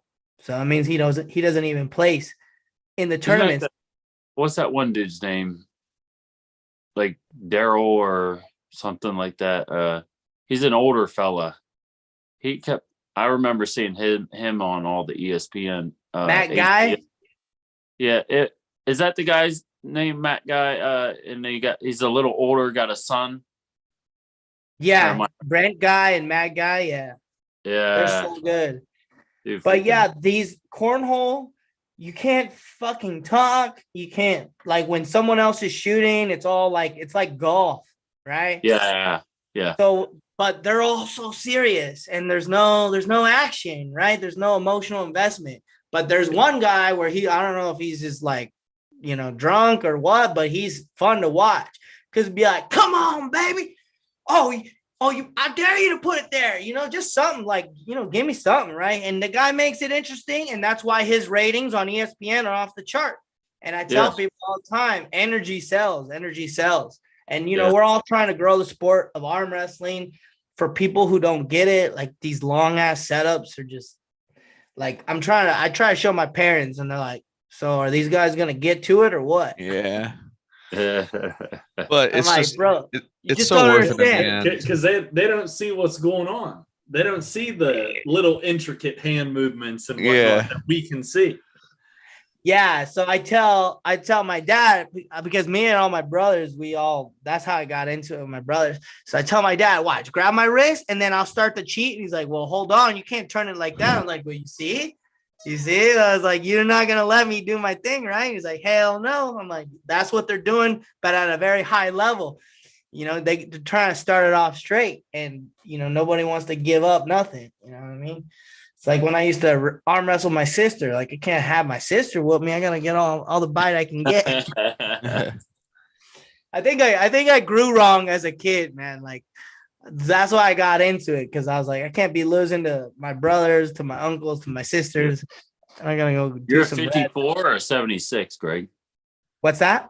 Are you 54 or 76? Because you're a smaller gentleman, aren't you? No, I'm 242 what? Plus. Right here, bro.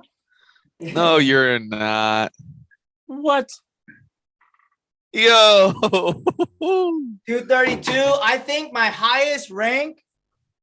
Let's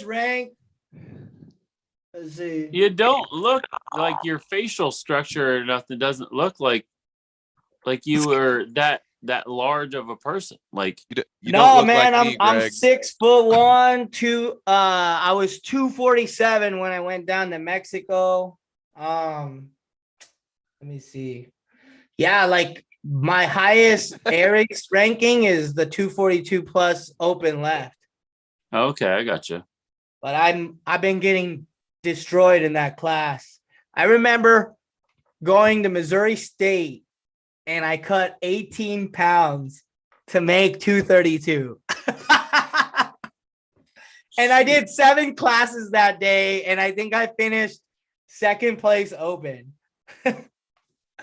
And doing 7 classes. So I did and then I went into open and got second place. Dang. Yeah, Leonard's like, give it up to the guy who drove here from Arizona and fasted for 2 days and does 7 classes. That was the first time I ever met Leonard. I was like, yeah, here's $240 for 7 classes. Oh my goodness. Shoo. But right now I'm trying to, for the first time in years, I'm trying to get down to 220. What was that? I just met Leonard, last Dave, when was that? November? I can't. Well, hey, I can't remember when it was, but David Shell, the anticipation is killing me. Now I can't wait to meet you in person. Like you got this groovy background too. Like you look like a seasoned vet there. Is he a good arm wrestler? Dave has been in the sport quite a few years. He's a little long in the tooth, but that doesn't mean that he doesn't have a passion for the sport. He is probably one of the most passionate people that I know about arm wrestling. I've met some incredible older people in the sport, man. When I actually that Missouri State one, I posted on my YouTube losing to like a 72-year-old man. I could not even move him, dude. Was I was it like, Norm Devio? I don't know who it was, but he looked like he should have been in a nursing home. And then it looked like I should have been in a nursing home, bro. That's like Gerald Dude. Dees, man. Gerald Dees. There's no muscle. There's no fucking muscle. Like, where the fuck's all his power come from? It's all like, lost. Muscular, All but tendons. What am I doing wrong, Steel bro? cables. Steel cables is tendons. Gerald Dees is a freak of nature, dude. So, He is. So you guys pull open or you guys pull novice or? I'm amateur. I'm 200 plus amateur. I'm like your weight, like 240, 230. Let's go, man. I've only been Now pulling for getting like 6 into the months. open class. You're what? I'm just now getting into the open classes, 2.5 years in. And then Logan is about the same, probably 2 years in. He's been more open than I have for the last year. I told you I'll never pull amateur again. Ever. Oh no. I don't care who is in my class. I don't care if it's stacked up and I'm about to get my arm torn off. I am never pulling amateur again. Yeah. Well, you're definitely strong enough and you got enough technique and everything. You shouldn't have no problem. I'm probably gonna do 220 AMs at New Mexico, but I've been on a losing streak. But everyone in Arizona, I just feel like they're so strong, man. Like, because I'll go somewhere else and I'll do good, and then I come here, I don't even place at AMs. It's like crazy. Wow. Because everybody out in Arizona is trying to be like John Brzenk. Dude, I mean, he's fucking still strong. He comes to all the local events. He's the man, bro. He's unbelievable. Like he really is. Like I gripped up with him in Virginia, and it was like grabbing a hold of a truck. It's like, how do you like? And you should see him when he's at practice, bro. He comes in 15 minutes of just static holding in the middle, a couple pumps, and that's it. He leaves, or he's done for the day. And it's just like, so I've had 3 super matches in 3 months. And Billy, I was going to tell you, so I'm going around like asking people how many people would like to ask, like, so I told Freddie, I said, there's a lot of guys that are middle of the pack. I said, because Freddie, you're having a lot of success. You're just like crushing people that are, really good. I'm at that. I'm winning, kind of placing in AMs, depending on the tournament. I'll win a few matches in open, but I don't even come close to. There's a very big gap between like winning your first 2 matches and then getting that 3rd place guy. And I told Freddie, like, I just feel like I'm plateaued and I'm stuck in this gray area. And Devin Larrett doesn't do PRs. He only does a lot pulley work and never maxes out. John Brzenk, I've asked him a ton of times, and been on vacation with him. I've asked him a ton of times and the answer never changes. I don't do shit. I just arm wrestle and rest. And that's the crazy thing with him is everybody uses all these vectors and everything to improve. But when he was starting out, he would use bands and that was it. Bands and table time. Yeah. So, but he also doesn't go very hard on the table. And so I tried to implement that. I got out of the gym and I just did Devin Larrett's pulley work. I did a lot of like 70 to 80% on the table stuff twice a week. and I got my ass kicked these last 3 matches. I felt like I was way stronger when I was bodybuilding, when I was powerlifting, when I was doing Olympic weightlifting shit. And, like I just look at the last East versus West, and you know what all those guys do? They PR on fucking curls, bro. And they bench. They bench a ton of weight. They curl a ton of weight, and I'm like, we're not doing that over here. There's a lot of guys that are like old school. Well, that shit's not working anymore. You know what I mean? No. Like Yeah, all of you're us, we're getting killed. You got to find your own groove. You got to find what works for you. That's why everybody's genetic makeup is different. What might work for you might not work for me, but what might work for me might not work for Billy. I mean, you just got to find what works best for you and go down those lanes. Yeah, and I'm not winning. Freddie is, and we're friends. And I asked him, I'm like, dude, what the fuck am I doing? Like, what do I need to do differently? What do you think? And he's like, I think you took too many super matches. He's like, you just need a rest. Rest is a huge component in all this. Yeah. Especially and he's like, you're... I only do like 3 or 4 super matches a year. I'm like, damn. He's like, he'll only redline 3 or 4 times a year, he said. That's crazy, right? I agree with that. I'd probably only compete maybe Logan, maybe 4 times a year, 5 times a year. Yeah, somewhere in that ballpark. And then you got Todd Hutchins at seminars saying your first 2 years pull at tournaments as often as you can. Mine is time. I only have so much time with a family and everything. I can't get away to a lot of events. So I just try to pull as much as I can, every week at practice and everything, all that stuff. But we lack, and Logan knows this, he's been to practice, we lack in ready-go scenarios at practices in America in general, because we don't want to get hurt in a practice. Yeah, and I've been watching all that East versus like the Kazakhstans, what they do over there. Ooh. Dude, it's just red line and just whacking it every day. How the fuck they stay healthy, bro? I feel like I'm overtraining, and it's like they don't. I guarantee you, they're not putting processed foods into their body. They're putting other processed things like in that there. documentary, The Game Changer. All that they lower the inflammation in their body just from going vegetarian.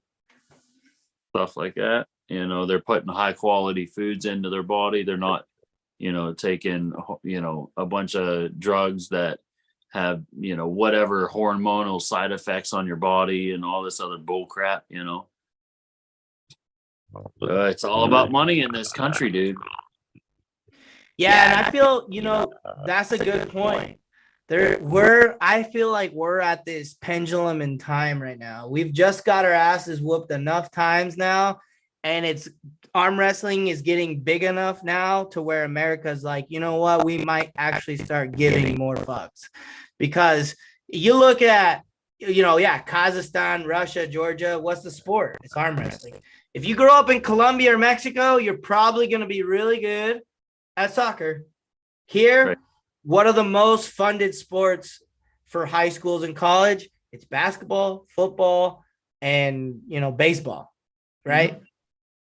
Who the fuck wants to arm wrestle? You know what I mean? But it's getting to that point now where it's getting traction, it's getting bigger. Social media is pulling in more athletes, but it's to the point now where, like, you look at the Kazakhstan, they got 12-year-old kids who like live on campus at these facilities, and they grow up arm wrestling. Yeah. And they got entire like indoctrination programs where it's like, okay, every Monday for the next 5 years, it's riser day. Every Tuesday and Wednesday, it's rest. Thursday's pull-up. Saturday, it's ready goes. Like, dude, they have entire encampments of 1,000 club. There's that Kazakhstan one. There's 1,000 people that are in that club. The entire town revolves around the arm wrestling academy, which is like a giant like estate. It's fucking like Russia has been funding arm wrestling since Alexis, remember that? Yeah. Every kid here grows up to want to be an arm wrestler because it's money. It's money and honor for, your country will honor you as an athlete. I'm like, damn. It's hard, man. I'm curious to know what their lives are like if they don't come back winners. Yeah, exactly. Like, are they like excommunicated from their communities? Are they like shunned away? Like what happens if they don't win? Like, are they taken out back and given some lashes or something? Like. Yeah, because you think, bro, I think it's a possibility, to be honest with you. What's a third string bench warmer make in the NFL? Probably more than any arm wrestler. 100,000. Oh yeah, 100,000, more than 200,000 a year. More than that, probably 800,000 a year. Yeah, probably in that ballpark. Yeah. You think if there was more money, you think America could show up and actually make something happen, or you think it would just give all those other countries more incentive to be more crazy? Well, that's the thing is like you look at a lot of the elites in the U.S. They're guys that have day jobs. They can't put the time and training in like these other guys can. I mean, other than Devin, Devin's retired now, so he can put all his time into it. Michael Todd, that's what his career is now. These guys can put that time in, and even still, it doesn't benefit compared to the guys that have been doing it since they were 10, 12 years old all these years. And then they don't have to go into the workforce and supply for their family because it's government funded over there. Yeah. And over there's probably way more incentive to get on drugs because it's worth it. Oh, absolutely. I mean, you can't tell me you can't tell me a single person on that Georgia team is natural. Yeah, I mean, Unger Bayev doesn't look like he's yoked out of his mind, but you just got to think. I've always said, like, if I was ever going to take something, it would just be for like recovery, like to be able to train more often, or train with more intensity. And a lot of steroids, that's what they do for your muscles, but not per se your tendons.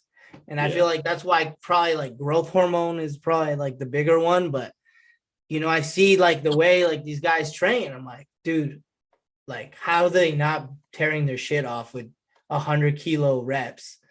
Sure. That's because these guys live, eat, and breathe arm wrestling.